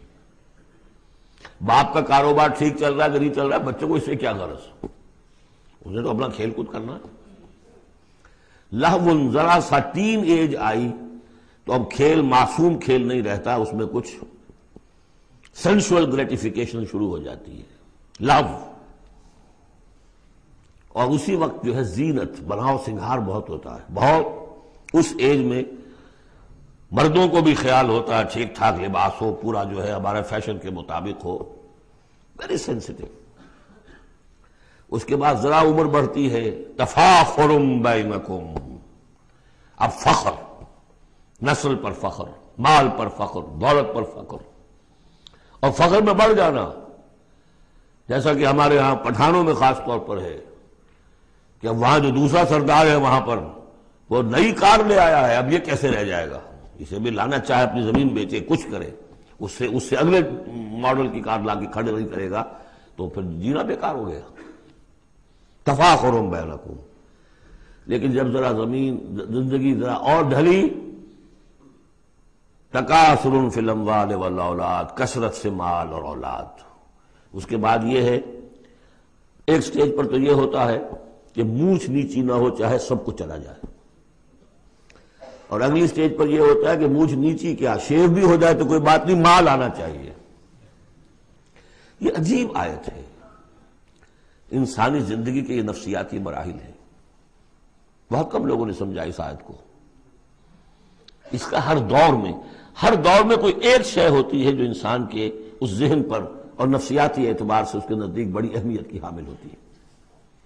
بچپن میں کھیل کود، ذرا اس سے بڑا ٹین ایجرز، اس میں لہو وزینت، اس سے اوپر آئے تفاخر، اس سے اوپر آئے اب یہ ہے کہ بڑا ریئلسٹک ہو جاتا ہے آدمی، چھوڑو میاں ان باتوں کو، پیسے کی فکر کرو، رکھو اس کو سنبھالو۔ تکاثر فی الاموال والاولاد کا مسئلہ غیث، میں نے بارہا کہا یہ ایک لائف سائیکل ہے، ہیومن لائف سائیکل۔ وہی لائف سائیکل آپ کو ملتی ہے باٹنی میں، نباتات میں، کا مسئلہ غیث، جیسے کہ بارش برستی ہے، اعجب الکفار نباتہ، تو جو کسان ہوتے ہیں اس سے جو روئیدگی کھیتی اپجتی ہے اس کو بڑی اچھی لگتی ہے، ثم یہیج، پھر وہ کھیتی اپنی پوری قوت پر آتی ہے، فتراہ مصفرا، پھر دیکھتے ہو وہ زرد ہو جاتی ہے، ثم یکون حطاما، پھر کھیتی کٹ جاتی ہے اور چورا چورا کہیں جو ہے وہ توڑی کے ٹکڑے پڑے رہ جاتے ہیں۔ اسی طرح بچہ پیدا ہوتا ہے، بڑی خوشیاں ہیں، جشن بن رہا ہے، پھر وہ بچہ جوان ہوا ہے، ثم یہیج، جو اپنی پوری قوت کو پہنچ گیا ہے، فتراہ مصفرا، پھر بالوں میں بھی سفیدی آ گئی، پھر چہرے پر جھریاں آ رہی ہیں، ثم یکون حطاما، پھر مرے اور گڑھے میں دفن ہوئے اور مٹی میں مل کر مٹی ہو گئے۔ لیکن ایک زندگی آخرت کی ہے جس کے لیے کوئی اس طرح کا اینڈ نہیں ہے۔ وَفِي الْآخِرَةِ عَذَابٌ شَدِيدٌ وَمَغْفِرَةٌ مِّنَ اللَّهِ وَرِضْوَانٌ، اور آخرت میں ہے بہت بڑی سزا اور مغفرت اللہ تعالیٰ کی طرف سے، اور یا رضوان ہے۔ وَإِنَّهَا لَجَنَّةٌ أَبَدًا أَوْ لَنَارٌ أَبَدًا وَمَا الْحَيَاةُ الدُّنْيَا إِلَّا مَتَاعُ الْغُرُورِ، اور جان لو کہ دنیا کی یہ زندگی تو سوائے دھوکے کے ساز و سامان کی اور کچھ نہیں ہے۔ یہ تمہیں اپنے اندر گم کیے رکھتی ہے، بھلائے رکھتی ہے، نہ اللہ یاد نہ آخرت یاد، اسی میں مگن، اسی میں گم۔ کافر کی یہ پہچان کہ آفاق میں گم ہے، اور مومن کی یہ پہچان کہ گم اس میں ہے آفاق۔ سابقوا الى مغفرة من ربكم وجنة عرضها كعرض السماء والارض اعدت للذين آمنوا بالله ورسله ذلك فضل الله يؤتيه من يشاء والله ذو الفضل العظيم، صدق الله العظيم۔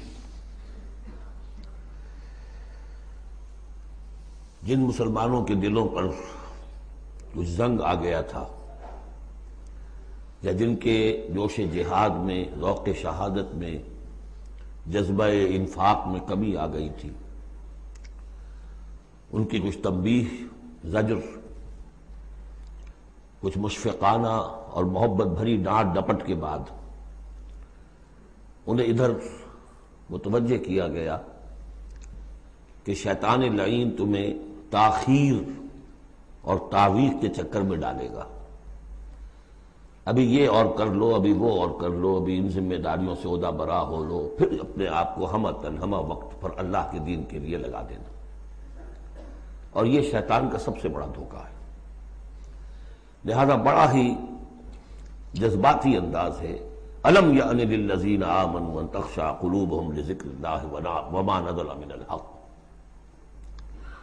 پھر انہیں دعوت دی گئی، اگر اپنے گریبان میں جھانکو اور دلوں کو ٹٹولو اور محسوس ہو کہ یہ دل کی بستی تو ویران ہے، اجڑی ہوئی ہے، یہاں وہ ایمان کی مثبت دولت، اس کی روشنی تو موجود نہیں ہے، تب بھی مایوس نہ ہو۔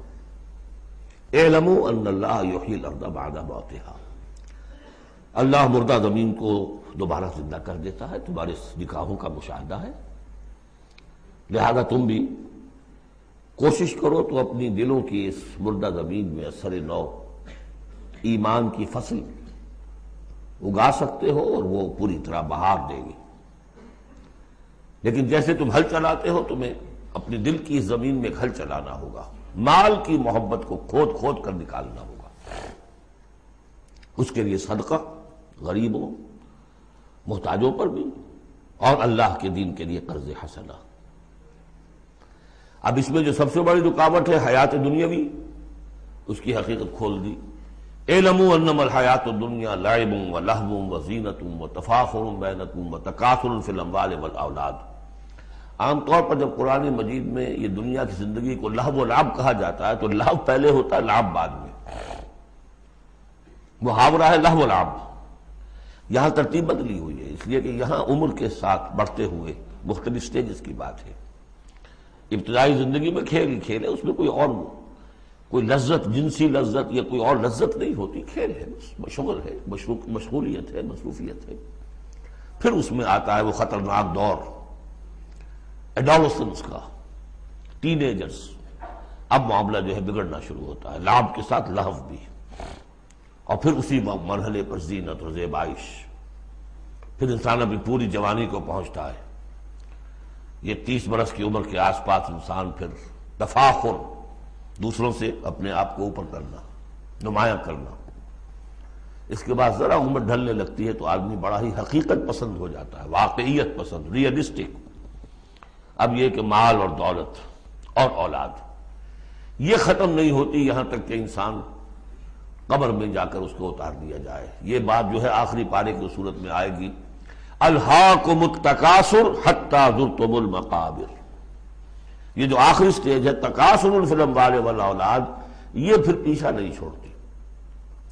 چاہے کسی کے پاس اتنی دولت ہو کہ 5 نسلیں 6 نسلیں پیٹ بھر کر کھا سکتی ہیں، پھر بھی حوث حل من مزید، حل من مزید، مزید کے لیے۔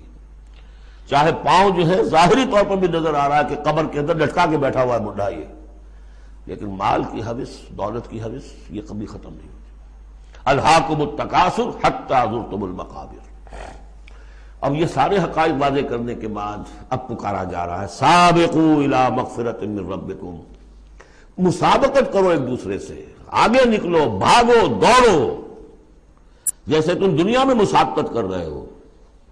اس کے ہاں یہ آ گیا، میرے ہاں کیوں نہ ہو، اس کے ہاں اتنا بڑا ٹی وی آ گیا، میرے ہاں کیوں نہ ہو، میرے بچے کیا کریں گے، جائیں گے وہاں دیکھیں گے، اور میں تو انفیورٹی کمپلیکس پیدا ہو جائے گا، فلاں ہو جائے گا، یہ ہو جائے گا۔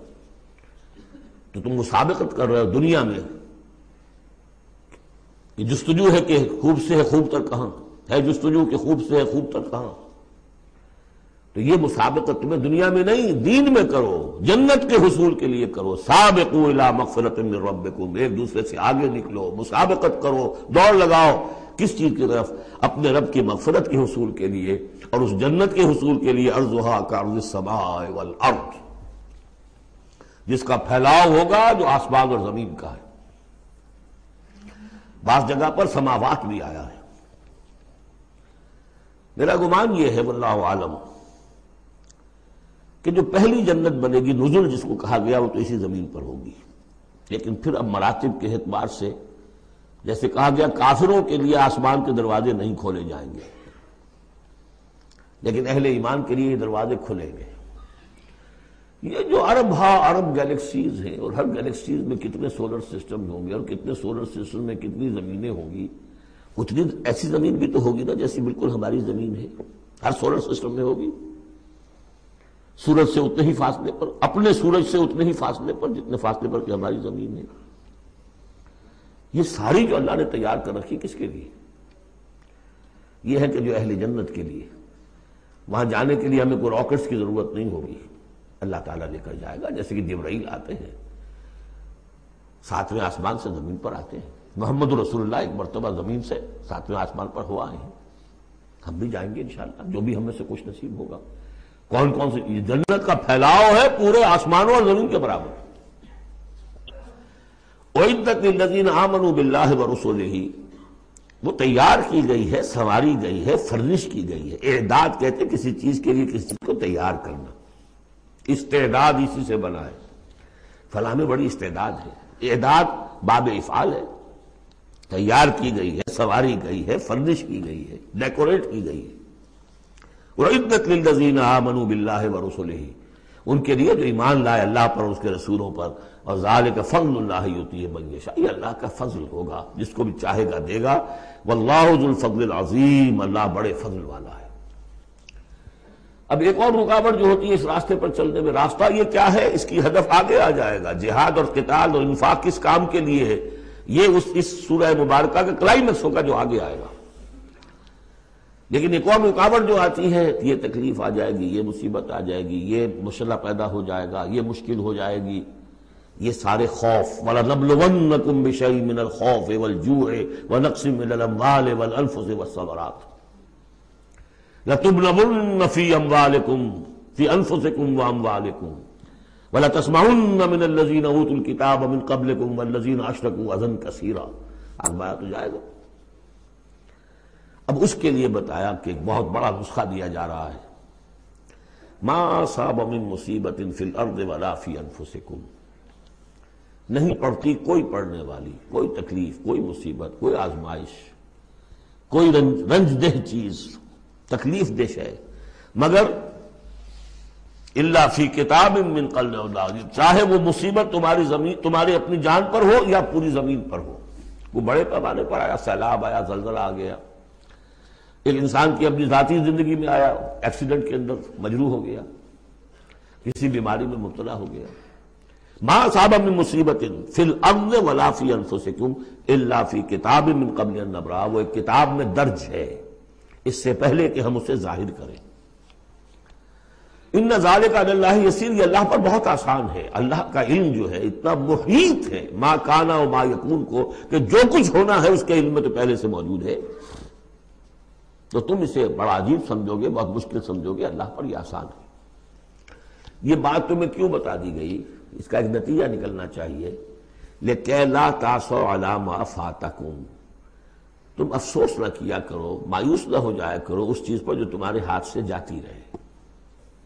حوادث سے، دنیا سے کوئی چیز اگر ہاتھ سے نکل گئی، موقع ہاتھ سے نکل گیا، اب بیٹھے پچھتا رہے، پیچ و تاب کھا رہے، میں اگر اس وقت یہ کام نہ کرتا، سیدھا چلا جاتا تو میرا کام بن جاتا، یہ نہ ہوتا، اس نے یہ کام رکاوٹ نہ ڈالی ہوتی تو یہ میرا کام بن جاتا۔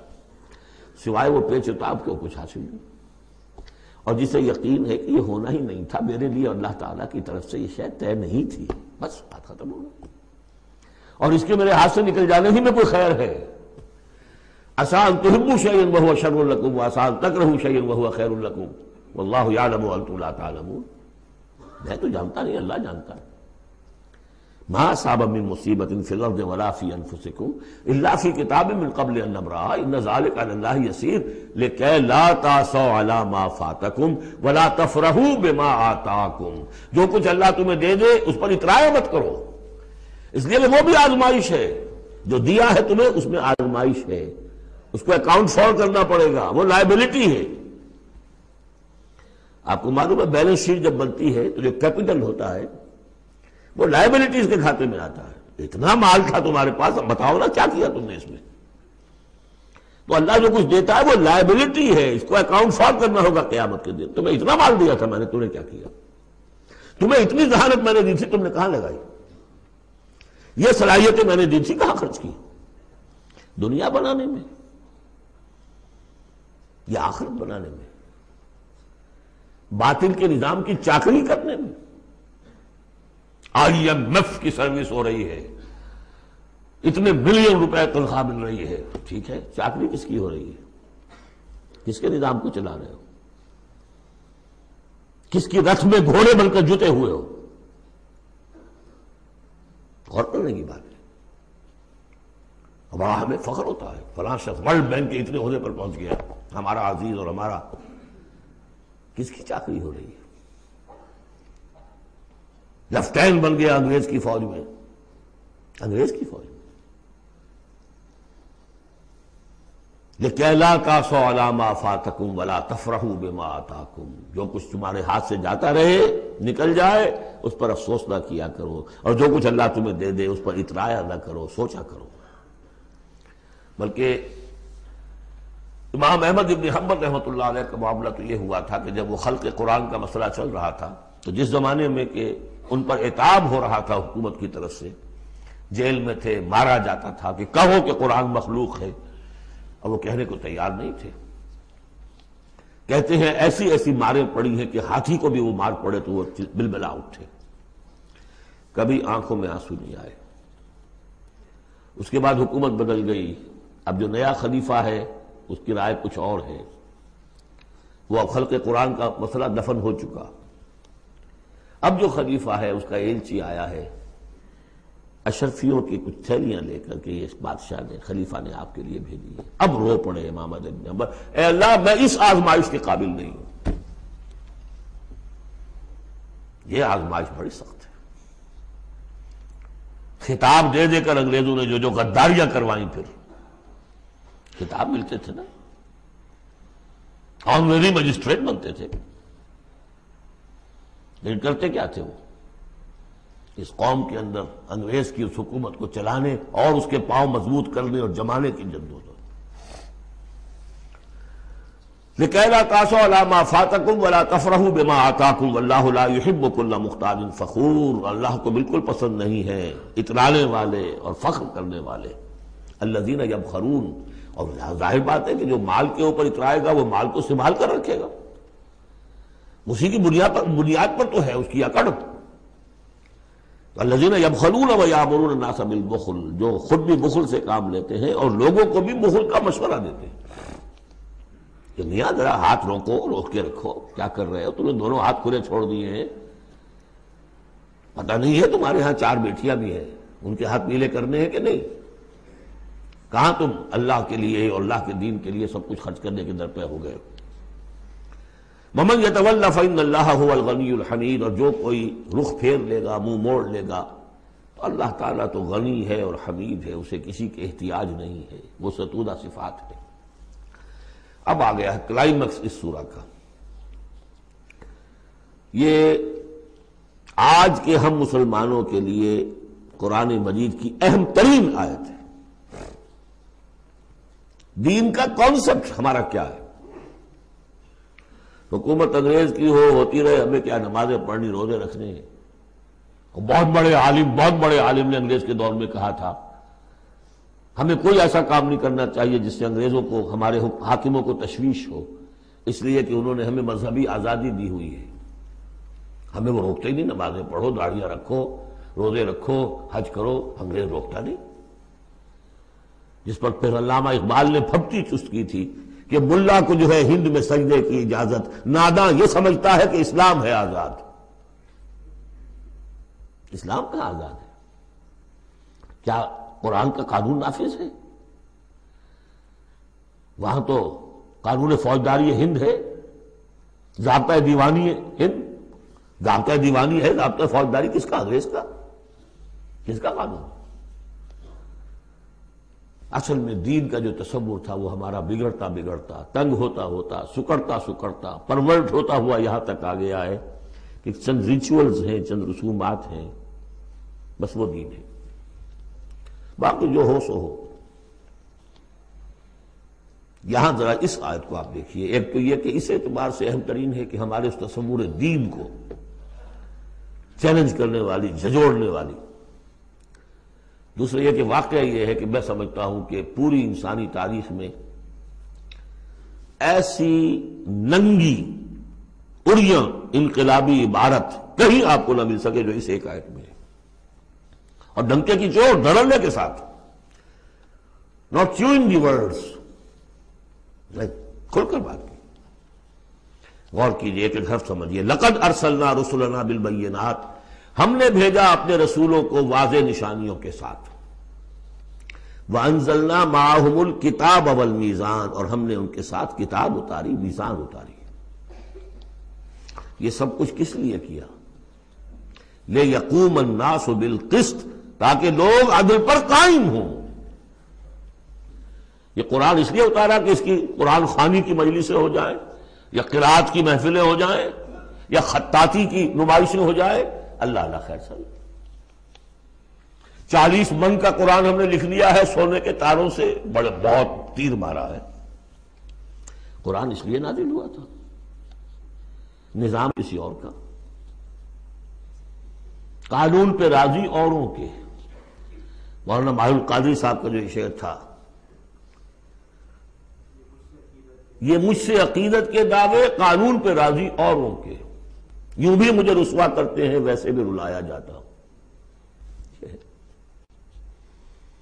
تو قرآن اس لیے تو نہیں ہے، قرآن تو آیا جو نظام لے کر آیا اسے قائم کرو، جو میزان لے کر آیا اسے نصب کرو، جو شریعت لے کر آیا اسے نافذ کرو۔ اگر یہ نہیں تو بابا پھر سب کہانیاں، عمرے کرتے رہو ہر سال، باقی سارا دھندا سودی کاروبار، دین دین جو ہے، بلڈنگیں بناؤ، ایش کرو، ہاں عمرہ کراؤ۔ گنگا نہا آیا جیسے ہندو پاک ہو گیا، ایسے عمرہ جو ہے کرائے پاک صاف ہو گیا۔ یہ ہے آپ کا دین، آج کا دین، غور کر لیجیے اس کو، نظام عدل و قسط۔ پھر ذرا نوٹ کیجیے، اب تو چونکہ ہم ترجمہ قرآن کرتے ہوئے کہاں تک، آخر تک پہنچ گئے۔ آل عمران میں فرمایا اللہ کیا ہے؟ قائما بالقسط۔ سورہ نساء میں فرمایا مسلمانوں تمہیں کس لیے ہم نے اٹھایا ہے؟ یا ایھا الذین آمنوا کونوا قوامین بالقسط شہداء للہ، عدل و انصاف کو قائم کرنے والے بن کر کھڑے ہو۔ سورہ مائدہ میں فرمایا یا ایھا الذین آمنوا کونوا قوامین للہ شہداء بالقسط۔ پھر سورہ شورى تو ابھی پڑھی ہم نے، زیادہ دور نہیں ہوئی، حضور سے کہا گیا کہ کہہ دو وَأُمِرْتُ لِأَعْدِلَ بَيْنَكُمْ، مجھے حکم ہوا ہے تمہارے مابین عدل قائم کروں، میں صرف واعظ کہنے نہیں آیا۔ اللہ الذی انزل الکتاب بالحق والمیزان، یہ بھی آیت سورہ شورى میں ہم پڑھ چکے ہیں، وہی کتاب اور میزان کا لفظ یہاں بھی آ گیا ہے۔ لقد ارسلنا رسلنا بالبینات وانزلنا معهم الکتاب والمیزان لیقوم الناس بالقسط۔ یہ عدل جو قرآن لے کر آیا، یہ نظام عدل ہے، عدل و قسط ہے، اسے نافذ کرو۔ پھر وہ ہم پڑھ چکے سورہ مائدہ میں، قل یا اہل الکتاب لستم علی شیء حتی تقیموا التوراۃ والانجیل وما انزل الیکم من ربکم، کہہ دیجئے نبی ان سے، اے کتاب والو تمہاری کوئی حیثیت نہیں ہے جب تک کہ تم قائم نہیں کرتے تورات کو اور انجیل کو، اور جو کچھ تمہارے اوپر نازل کیا گیا تمہارے رب کی طرف سے۔ یاد ہوگا کہ میں نے کہا تھا یہاں لفظ قرآن رکھ کر دیکھیے، قل یا اہل القرآن لستم علی شیء حتی تقیموا القرآن وما انزل الیکم من ربکم، اے قرآن والو تمہاری کوئی حیثیت نہیں ہے، You have no face to talk to us، ہم سے دعائیں مانگ رہے ہو، ہم تمہاری دعائیں تمہارے منہ پر دے کر مارتے ہیں۔ تم نے وہ قرآن نافذ کیا یا اس کی تلاوت کی؟ تراویح میں سن لیا، پورے رمضان میں ایک قرآن تو بڑا تیر مار دیا، کیا اس کا ایک حرف نہ سمجھاؤ؟ لقد ارسلنا رسلنا بالبینات وانزلنا معهم الکتاب والمیزان لیقوم الناس بالقسط۔ اور عدل کے راستے میں تو رکاوٹ ڈالیں گے وہ لوگ کہ جو ایکسپلائٹ کر رہے ہیں۔ جاگیردار کبھی چاہے گا کہ جاگیریں ختم ہو جائیں، وہ تو ٹیکس دینے کو تیار نہیں، آپ کہتے ہیں جاگیرداری ختم ہو جائے۔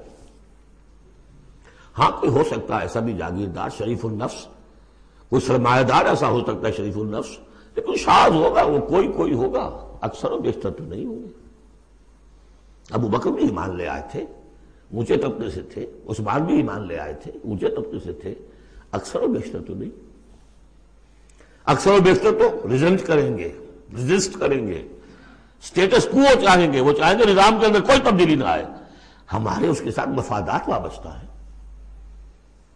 ہمارے انٹرسٹ ہیں، ویسٹڈ انٹرسٹ، ہمیں ان سے پریویلیجز ملی ہوئی ہے اس نظام سے، نظام بدلے گا تو ہم گئے۔ ایسے لوگوں کی سرکوبی کے لیے ہم نے لوہا بھی اتارا ہے۔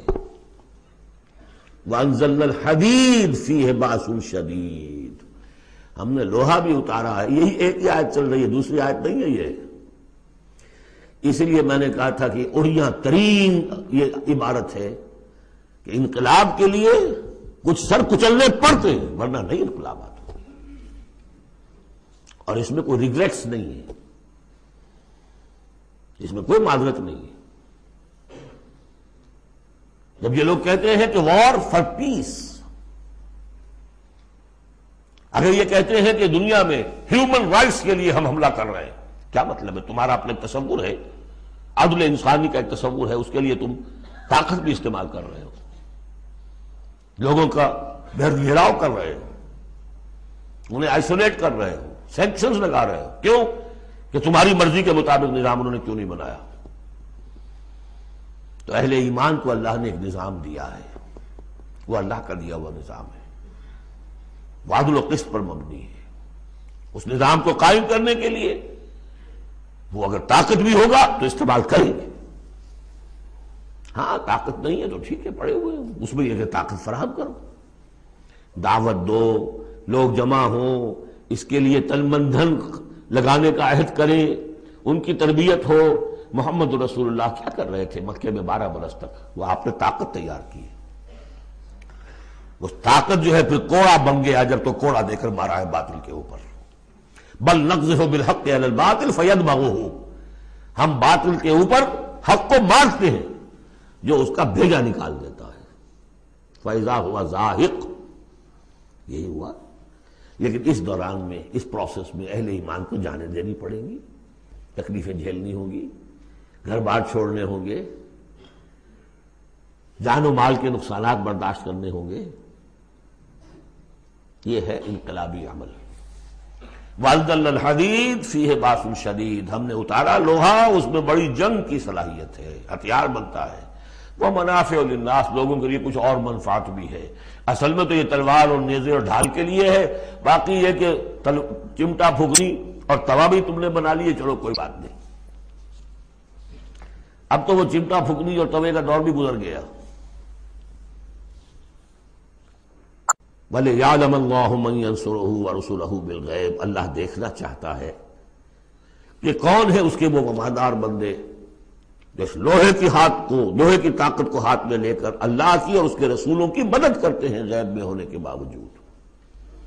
دین اللہ کا ہے، اور اسے غالب کرنے کے لیے جو اللہ کے بندے میدان میں آ گئے گویا کہ وہ اللہ کے مددگار ہیں۔ یا ایھا الذین آمنوا کونوا انصار اللہ، اگرچہ دین نافذ کرنا اور قائم کرنا فرض منصبی محمد رسول اللہ کا ہے۔ هو الذی ارسل رسولہ بالہدی ودین الحق لیظہرہ علی الدین کلہ، جو ان کے انصار بن گئے، مددگار بن گئے، وہ اللہ کے مددگار، رسول کے مددگار۔ یہ مضمون جب آئے گا ابھی نکھر کر، اور اس ایک آیت کی شرح سمجھ لیجئے کہ جو سورہ صف میں آئے گی، اس لیے کہ یہ جو آیا ہے وہ یہ جمع کا صیغہ ہے، لقد ارسلنا رسلنا بالبینات، رسولوں کو بھیجا، اور 3 چیزیں دے کر بھیجا، بینات، کتاب اور میزان۔ لقد ارسلنا رسلنا بالبینات ایک، وانزلنا معهم الکتاب نمبر 2، والمیزان نمبر 3، تاکہ عدل پر قائم ہو۔ حضور کے بارے میں اب آیت آئی، هو الذی ارسل رسولہ بالہدی ودین الحق، 2 چیزیں دے کر بھیجا، تیسری نہیں۔ کیا مطلب؟ بینات اور الہدیٰ ایک ہو گئے ہیں، کتاب اور معجزہ ایک ہو گئے، یہ قرآن ہی معجزہ ہے محمد رسول اللہ صلی اللہ علیہ وسلم کا۔ ریڈیوس ہو کر 3 چیزیں محمد کے معاملے میں صلی اللہ علیہ وسلم 2 رہ گئی ہیں۔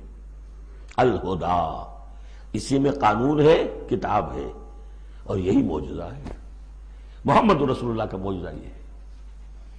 ہاں، میزان مکمل ہو کر دین حق کی شکل اختیار کر چکی ہے، میزان عدل و قسط، اب دین حق۔ هو الذی ارسل رسولہ بالہدی ودین الحق لیظہرہ علی الدین کلہ ولو کرہ المشرکون۔ یہ سورہ صف کی مرکزی آیت ہے جو آگے آ جائے گی۔ لقد ارسلنا رسلنا بالبینات وانزلنا معهم الکتاب والمیزان لیقوم الناس بالقسط وانزلنا الحدید فیہ بأس شدید ومنافع للناس وَلِيَعْلَمَ اللَّهُ مَن يَنصُرُهُ وَرُسُلَهُ بِالْغَيْبِ إِنَّ اللَّهَ قَوِيٌّ عَزِيزٌ۔ یہ سورہ مبارکہ جو ہے ایک اعتبار سے مضمون تدریجاً ترقی کرتا ہوا کلائمیکس پر پہنچ گیا ہے، آیت نمبر 25 پر جو ہم نے پڑھ لی۔ اب ایک سمجھیے زمیمہ ہے اس میں. کبھی میں پہلے اینٹی کلائمیکس کا لفظ استعمال کرتا رہا، وہ مناسب نہیں ہے. زمیمہ ہے. زمیمہ کیا ہے؟ شیطان نے ایک اور چال چلی. جن لوگوں کے دلوں میں اللہ کی، رسول کی محبت بہت ہو گئی، آخرت کی طلب بھی ہو گئی، اور حقیقی ایمان اور صحیح جذبات، اس کا رخ موڑ دیا رہبانیت کی طرف. جاؤ خوب نفلیں پڑھو، خوب تپسیاں کرو، خوب عبادتیں کرو، دنیا کو چھوڑو، تاکہ دنیا میں ننگا ناچ ناچوں، اور جو اللہ کے ماننے والے ہیں وہ جا کر گپھاؤں میں اور پہاڑوں کی چوٹیوں پر اور غاروں میں جا کر تپسیاں کریں.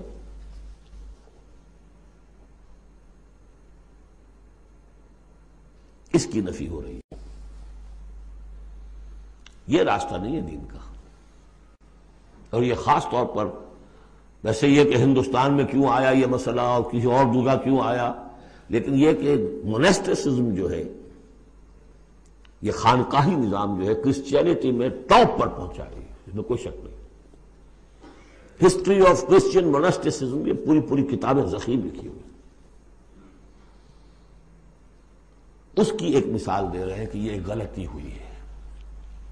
مسلمان میں ایمان باللہ، ایمان بالآخرہ پیدا ہو تو وہ دنیا کی مجدھار میں رہ کر نظام کو صحیح کرے، نظام کو ٹھیک کرتے ہوئے بھوک بھی آئے گی برداشت کرے. مجرد روزے رکھ کے جو کچھ کرنا ہے تمہیں، وہ تم جہاد میں بھوک جھیلو، وہ پروڈکٹیو ہوگی. اس سے باطل اور ناانصافی کا خاتمہ ہوگا. اور تم کہیں خانقاہوں کے اندر روزے رکھ رہے ہوگے، اس سے دنیا کو کوئی فائدہ نہیں ہوگا. یہ زمین و آسمان کا فرق ہے. مونسٹسزم. یہی وجہ ہے کہ اسلام میں بھی جب بادشاہت آ گئی، ملوکیت کا جب آ گیا تو راستہ مڑ گیا. باقی اب جاؤ، چلے کھینچو، خانقاہیں آباد کرو، راج کرے گا خالصہ، سلاطین ہوں گے، امراء ہوں گے، راج وہ کریں گے. ہاں تمہاری خانقاہ کو ہم اتنے گاؤں دے دیتے ہیں، اس کی آمدنی تمہاری خانقاہ پر صرف ہوگی، جو تمہارے مرید وغیرہ آئیں اور وہاں لنگر چلتا رہے، اس کے لیے کھانا ہو جائے. لیکن یہ حکومت کے معاملات جو ہیں ان کے بارے میں بات نہ کرنا. یہ ہے وہ راستہ، ٹیڑھا راستہ جو معروف، جو ہم جانتے ہیں، جن کو رسولوں کا معاملہ، تو ان میں حضرت عیسیٰ کے پیروکاروں کے اندر یہ غلطی پیدا ہوئی. اب اس کی مثال دی جا رہی ہے کہ مسلمانوں، دنیا سے بے رغبتی، دنیا کو چھوڑ کر آخرت کو اختیار کرنا، یہ تو ہے دین کا جوہر. لیکن اس کا یہ مطلب نہیں کہ ترک دنیا ہو جائے، رہبانیت ہو جائے، تم تمدن کو اور تہذیب کو چھوڑ کر تم کہیں جنگلوں میں نکل جاؤ، بن باس لے لو، تم وہاں پر جا کر جو ہے وہ خانقاہیں بنا لو. یہ نہیں. دنیا کی مجدھار میں رہو اور جہاد فی سبیل اللہ کے ذریعے سے حق کا بول بالا کرو، ناانصافی کا خاتمہ کرو، عدل کو قائم کرو. جس کا جو حق ہے اس کو ملنا چاہیے. جیسا کہ حضرت ابوبکر نے فرمایا تھا، جو پہلی بیعت ہوئی ہے، بیعت خلافت، کہ لوگوں تم میں سے جو ضعیف ہے وہ میرے نزدیک قوی ہوگا جب تک کہ اسے اس کا حق دلوا نہ دوں، اور جو قوی ہے وہ میرے نزدیک کمزور ہوگا، ضعیف ہوگا جب تک کہ اس سے حق وصول نہ کروں. یہی بات کہی تھی حضرت سعد بن ابی وقاص نے رضی اللہ تعالی عنہ ایرانیوں سے، جب انہوں نے کہا آپ لوگ کیوں ہم پر چڑھائے؟ فرمایا انا قد ارسلنا، ہم بھیجے گئے ہیں. اللہ نے بھیجا محمد کو، محمد نے بھیجا ہمیں. مشن کیا ہے؟ لنخرج الناس من ظلمات الجہالت الی نور الایمان، کہ لوگوں کو نکالے ہم جہالت اور جاہلیت کی تاریکیوں سے ایمان کی روشنی کی طرف. وَمِن جَوْرِ الْمُلُوكِ إِلَىٰ عَدْلِ الْإِسْلَام، بادشاہوں کے ظلم و ستم کے پنجوں سے نجات دلا کر اسلام کے عادلانہ نظام سے روشناس کریں. یہ ہمارا مشن ہے. لہذا آپ دیکھیے اس بات کو واضح کرنے کے لیے تمہید شروع ہوئی. وَلَقَدْ أَرْسَلْنَا نُوحًا وَإِبْرَاهِيمَ، ہم نے ہی بھیجا تھا نوح کو بھی اور ابراہیم کو بھی. وَجَعَلْنَا فِي ذُرِّيَّتِهِمَا النُّبُوَّةَ وَالْكِتَابَ، اور ہم نے ان دونوں کی نسل میں رکھ دی نبوت اور کتاب. حضرت نوح کی بات ظاہر بات ہے کہ ان کی نسل ہی چلی ہے، لہذا نبوت بھی ان کی نسل میں چلی. لیکن ان کی نسل حضرت سام کی نسل بھی ہے، حضرت حام کی نسل بھی ہے، حضرت یافس کی نسل بھی ہے. تو یقیناً حضرت نوح اور حضرت ابراہیم کے مابین تو انبیاء اور رسل تینوں نسلوں میں آئے، حام کی نسل میں بھی، یافس کی نسل میں بھی، سام کی نسل میں بھی۔ قرآن مجید میں صرف سامی رسولوں کا تذکرہ ہے۔ البتہ ابراہیم کے بعد پھر جو آئے ہیں وہ حضرت ابراہیم کی نسل میں آئے ہیں، اور حضرت ابراہیم چونکہ اب سے تقریباً 5000 برس قبل کے ہیں، اور ان کی اولاد کہاں کہاں تک گئی ہے یہ بالکل اپنی جگہ پر ایک تحقیق کا موضوع ہے، لیکن نبی ان کے بعد آئے ہیں، ان کی نسل میں۔ وَلَقَدْ أَرْسَلْنَا نُوحًا وَإِبْرَاهِيمَ وَجَعَلْنَا فِي ذُرِّيَّتِهِمَا النُّبُوَّةَ وَالْكِتَابَ فَمِنْهُمْ مُهْتَدٍ وَكَثِيرٌ مِّنْهُمْ فَاسِقُونَ۔ تو اب ان کی نسل کے اندر بہت سے ہیں ہدایت یافتہ بھی ہیں، لیکن بہت سے کثیر جو ہیں وہ فاسق ہیں۔ یہ تمہید ہے کس بات کے لیے؟ ثُمَّ قَفَّيْنَا عَلَىٰ آثَارِهِمْ بِرُسُلِنَا وَقَفَّيْنَا بِعِیسَىٰ ابْنِ مَرْیَم۔ پھر ہم نے بھیجے ان کے پیچھے ان کے نقش قدم پر، آثارہم برسلنا، اپنے بہت سے رسول، وقفینا بعیسیٰ ابن مریم، اور پھر ہم نے بھیجا عیسیٰ ابن مریم کو۔ عیسیٰ ابن مریم کے تذکرے کے لیے یہ ساری تمہید ہے۔ وَجَعَلْنَا فِي ذُرِّيَّتِهِمْ وَآتَيْنَاهُ الْإِنْجِيلَ، اور اسے ہم نے انجیل عطا فرمائی حضرت عیسیٰ ابن مریم کو۔ وَجَعَلْنَا فِي قُلُوبِ الَّذِينَ اتَّبَعُوهُ رَأْفَةً وَرَحْمَةً، اور ہم نے رکھ دیا، پیدا کر دیا ان لوگوں کے دل میں جنہوں نے اس کی پیروی کی، بڑی نرمی اور رحمت، رافت اور رحمت۔ رافت کہتے ہیں اس کو کہ کسی کو تکلیف میں دیکھ کر آپ تڑپ اٹھے، یہ رافت ہے، اور رحمت یہ ہے کہ آپ اب اس کے لیے، اس تکلیف کے ازالے کے لیے کوئی کوشش کریں۔ گویا کہ یہ ایک، جیسے کہ ہمارے ہاں وہ ریفلیکس ایکشن کا ایک سرکل ہے، ادھر کسی چیونٹی نے کاٹا، اس کا سارا تصور جو ہے یہاں پہنچ گیا دماغ میں، کسی چیز نے کاٹا، فوراً وہاں سے حکم آیا، اور جو مسلز ہیں ان کو حکم ہوا اور ہاتھ جو ہم نے کھینچ لیا۔ انسٹنٹینیسلی یہ شے ہوتی ہے۔ اسی طریقے سے کسی کو دیکھا تکلیف میں اور خنجر چلے کسی پہ، تڑپتے ہیں ہم امیر، سارے جہاں کا درد ہمارے جگر میں ہے۔ اگر یہ شکل پیدا ہو جائے تو پھر آدمی اس کے نتیجے میں پھر جو بھی کچھ کر سکتا ہے کرتا ہے اس کے لیے۔ تو رافت اور رحمت یہ گویا کہ کمپلیمنٹری ہے۔ اللہ تعالیٰ فرما رہے کہ حضرت عیسیٰ کے جاننے والوں، ماننے والوں کے دلوں میں یہ بات تو ہم نے پیدا کی ہے، خود تسلیم کر رہے ہیں۔ وَجَعَلْنَا فِي قُلُوبِ الَّذِينَ اتَّبَعُوهُ رَأْفَةً وَرَحْمَةً۔ اس کی وجہ کیا ہے؟ حضرت عیسیٰ خود بہت رقیق القلب تھے، بہت نیک تھے، اس درجے ان کے اندر تھی کہ ایک چور کو دیکھا اپنی آنکھوں سے کہ چوری کر رہا ہے، اسے کہا کیا کر رہا ہے؟ چوری کر رہا ہے۔ اس نے کہا نہیں میں چوری تو نہیں کر رہا۔ اچھا بھائی، میری آنکھ نے غلط دیکھا۔ حضرت عیسیٰ کی اپنا مزاج، ہر ایک کا اپنا مزاج ہے، لہذا وہی مزاج ان کے جو حواریین تھا ان کے اندر پیدا ہوا ہے، رافت، رحمت، رقت قلب، شفقت۔ لیکن یہ چیز اب شیطان نے اس کو موڑ دیا رہبانیت کی طرف۔ وَرَهْبَانِيَّةً ابْتَدَعُوهَا، رہبانیت کی بدعت انہوں نے ایجاد کی ہے۔ ایک شے تو ہم نے رکھی ان کے دل میں، رافت اور رحمت ہم نے رکھ دی۔ تو رافت اور رحمت تو بری شے نہیں ہے۔ خود حضور کے لیے لفظ سورہ توبہ کی آخری آیت میں آ چکا ہے، بالناس رؤوف الرحیم، بالمومنین رؤوف الرحیم، اہل ایمان کے حق میں آپ رؤوف بھی ہیں، رحیم بھی ہیں۔ رافت اور رحمت، رافت اور رحمت بری شے تو نہیں، لیکن اس کا جو رخ موڑا ہے شیطان نے، اس کو کہا بدعت۔ وَرَهْبَانِيَّةً ابْتَدَعُوهَا، رہبانیت کی بدعت انہوں نے ایجاد کر لی۔ مَا كَتَبْنَاهَا عَلَيْهِمْ، ہم نے تو وہ ان پر فرض نہیں کی تھی۔ إِلَّا ابْتِغَاءَ رِضْوَانِ اللَّهِ، ہم نے تو جو چیز فرض کی تھی وہ یہی تھی کہ اللہ کی رضا تلاش کرو۔ اللہ کی رضا تلاش کرنے میں ایک راستہ یہ ہے، نفس کشی، سیلف انہیلیشن، تپسیاں، ریاضتیں، رہبانیت، ترک دنیا، تجرد کی زندگی، شادی بیاہ نہیں کرنی، لیکن یہ غلط راستہ تھا۔ اللہ کی رضا کا راستہ کیا ہے؟ وَابْتَغُوا إِلَيْهِ السَّبِيلَ وَجَاهِدُوا فِي سَبِيلِ اللَّهِ بِأَمْوَالِكُمْ وَأَنفُسِكُمْ۔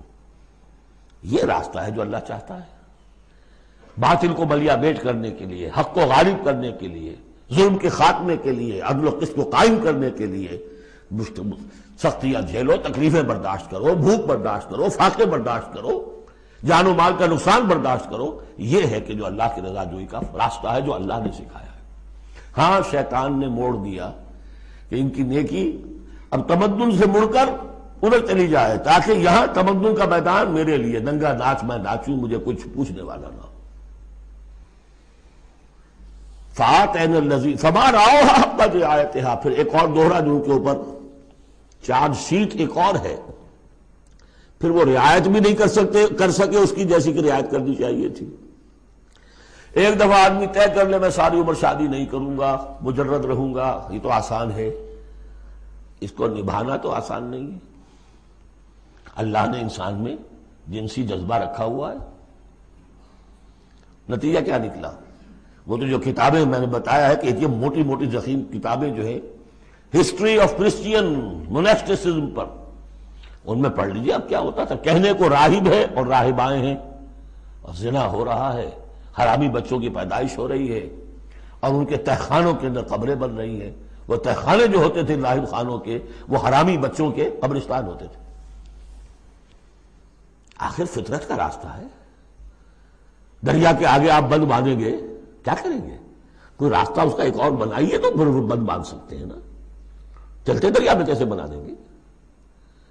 وہ اسلام نے راستہ دیا ہے، حلال راستہ ہے، جائز راستہ ہے، شادی کرو، اپنے جنسی جذبے کی تسکین کا سیدھا سامان جو ہے وہ تمہارے لیے موجود ہے۔ جہاں وہاں قدغن آ جائے گی حرام خوری ہوگی، پانی کے آگے بہاؤ کریں تو پانی کہیں نہ کہیں سے راستہ نکال لے گا، یہی ہوا۔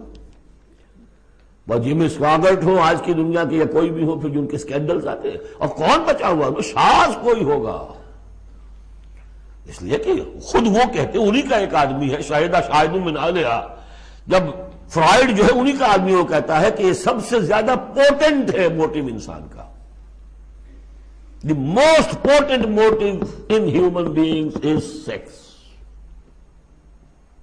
حالانکہ غلط ہے، یہ مغربی حکماء کے میں سے کسی کی نظر کہیں جم گئی، کسی کا کہیں جم گئی۔ مارکس کو پیٹ نظر آیا، معاشی جذبہ جو ہے انسان کا، اس کو سیکس نظر آیا، ایڈلر کو دی ارج ٹو ڈومینیٹ، تفوق، خود میں تفوق۔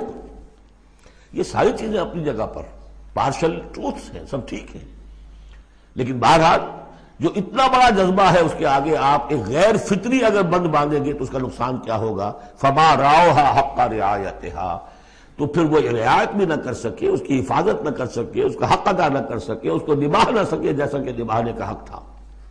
فآتینا الذین آمنوا منہم اجرہم، تو ان میں سے جو لوگ ایمان لے آئے، یعنی یہ کہ جو بھی مسلمان ہو گئے، یہ بھی مانی ہے، یا اپنے اپنے زمانے میں حضور صلی اللہ علیہ وسلم سے کی بعثت سے پہلے جو لوگ بھی تھے صاحب ایمان ان میں، ان کے لیے ان کا اجر ہے۔ وَكَثِيرٌ مِّنْهُمْ فَاسِقُونَ، لیکن ان کی بھی اب اکثریت جو ہے فاسقوں پر مشتمل ہے۔ یا ایھا الذین آمنوا اتقوا اللہ وآمنوا برسولہ، اس کے دو مفہوم ہیں، ایک تو یا ایھا الذین آمنوا اہل ایمان، مسلمانوں سے خطاب ہے، اہل ایمان اللہ کا تقوی اختیار کرو اور اللہ کے رسول پر ایمان کو پختہ کرو۔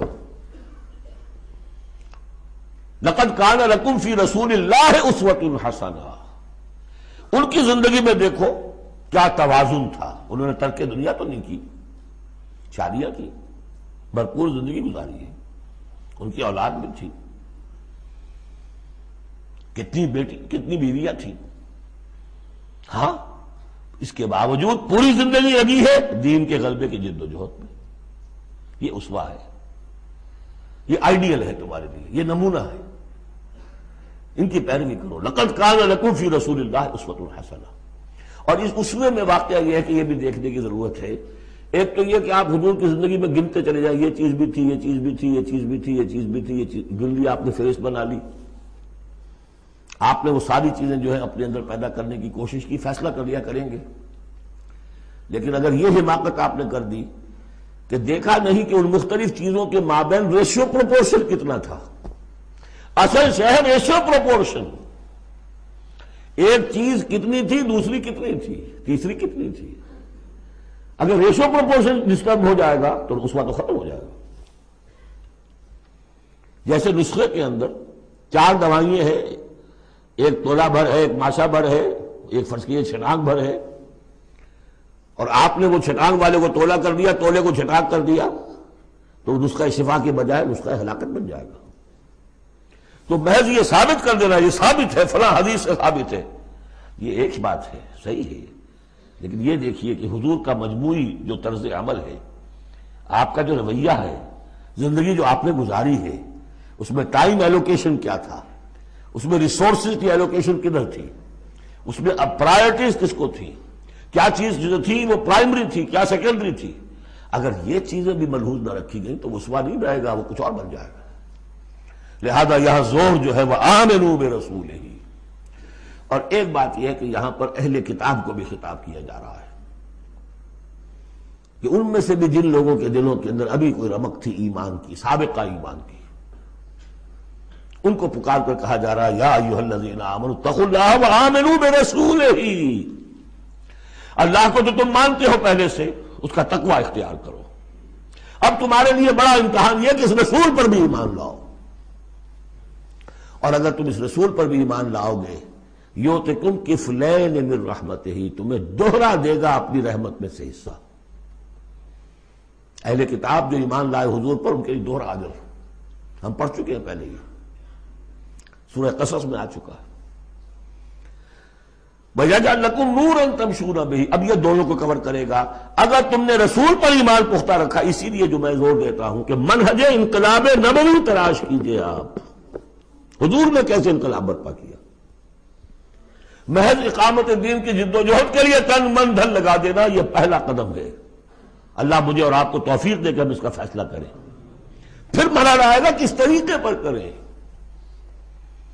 وہ منہج اگر انقلاب نبوی کا نہیں ہے، خلاف پیمبر کسے راہ گزید کہ ہرگز بمنزل نہ خواہد رسید، اگر پیغمبر کے راستے سے ہٹ کر کوئی راستہ اختیار کیا کبھی منزل تک نہیں پہنچ سکو گے۔ لہذا آمنوا برسولہ، جتنا یقین ہوگا کہ جائی جاست، آپ کو معلوم ہے جہاں ذرا گمان ہوتا ہے کہ یہاں تیل ہے، کروڑ ارب روپیہ جو ہے وہ وہاں پہ ڈرلنگ کے اندر، تلاش کے اندر لگا دیتے ہیں کہ نہیں۔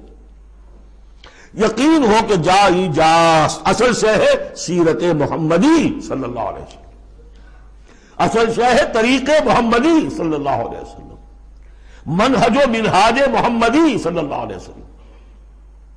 وَلِكُلٍّ جَعَلْنَا مِنْكُمْ شِرْعَةً وَمِنْهَاجًا، ہم نے تم میں سے سب کے لیے علیحدہ علیحدہ شریعتیں، علیحدہ علیحدہ منہاج بنائے ہیں۔ منہاج محمدی کیا ہے، اس کو تلاش کرو اور اس کو اختیار کرو۔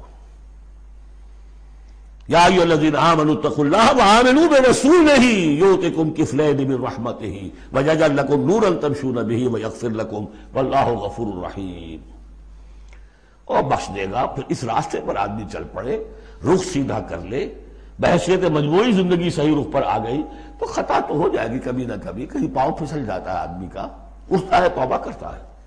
انما التوبۃ علی اللہ للذین آمنوا للذین یعملون السوء بجہالۃ ثم یتوبون من قریب واللہ غفور الرحیم، اللہ جو ہے وہ غفور الرحیم ہے۔ تو میں نے جو اس آیت کا مفہوم بیان کیا آپ کے سامنے کہ اس میں خطاب کا رخ جو ہے اہل کتاب کی طرف بھی ہے، اس سے اگلی آیت جو ہے بہت کھل جاتی ہے۔ لئلا یعلم اہل الکتاب الا یقدرون علی شیء من فضل اللہ، جن کے سامنے یہ پہلو نہیں آیا اس آیت میں، انہیں یہاں کہنا پڑا کہ یہاں لے اللہ میں لا زائد ہے، مراد لکے لا یعلم۔ اگر تو وہ آیت صرف مسلمانوں سے خطاب کر رہی ہے تو انہوں نے ترجمہ کیا تاکہ اہل کتاب کو اچھی طرح معلوم ہو جائے کہ اب انہیں کوئی قدرت حاصل نہیں ہے اللہ کے فضل پر،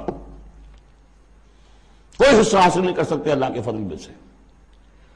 میں نے جو دوسرا رخ بیان کیا ہے اس سے سمجھیے تاکہ نہ سمجھے اہل کتاب کہ اب ان کے لیے اللہ کے فضل کے حصول کا کوئی راستہ نہیں رہا، راستہ ہے، اب بھی ہے، کھلا ہے، آؤ محمد کے قدموں میں آؤ، آؤ قرآن کی طرف آؤ۔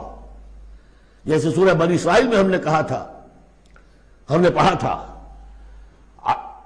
عسیٰ ربکم ان یرحمکم وان عدتم عدنا وجعلنا جہنم للکافرین حصیرا، اب بھی تمہارا رب تم پر رحمت کرنے کے لیے تیار ہے، تم تھے لاڈلے تھے، اس میں کوئی شک نہیں، اب تم راہ درگاہ ہو گئے ہو اپنے طرز عمل کی وجہ سے، اپنے کردار کی وجہ سے، لیکن اب بھی تمہارا رب تم پر رحمت فرمانے کے لیے آمادہ ہے۔ عسیٰ ربکم ان یرحمکم وان عدتم عدنا، اور اگلی آیت کیا ہے؟ ان ھذا القرآن یہدی للتی ہی اقوم، رحمت خداوندی کا شاہ درا اب یہ قرآن ہے، یہاں سے داخل ہو۔ یہاں بھی وہی فرمایا جا رہا ہے، اب بھی فضل کا راستہ کھلا ہے تمہارے لیے، اللہ کا فضل جو ہے ابھی کھلا ہے، آؤ لئلا یعلم اہل الکتاب، تاکہ نہ یہ سمجھے اہل کتاب اللہ یقدرون علی شیء من فضل اللہ، کہ اب تو فضل اللہ کے فضل میں سے ان کے لیے کچھ بھی حاصل کرنا ممکن نہیں۔ وَأَنَّ الْفَضْلَ بِيَدِ اللَّهِ يُؤْتِيهِ مَن يَشَاءُ، فضل اللہ کے ہاتھ میں ہے، وہ جس کو چاہتا ہے دیتا ہے، وَاللَّهُ ذُو الْفَضْلِ الْعَظِيمِ، اور اللہ بہت بڑے فضل والا ہے۔ یا الہی ہر جگہ تیری عطا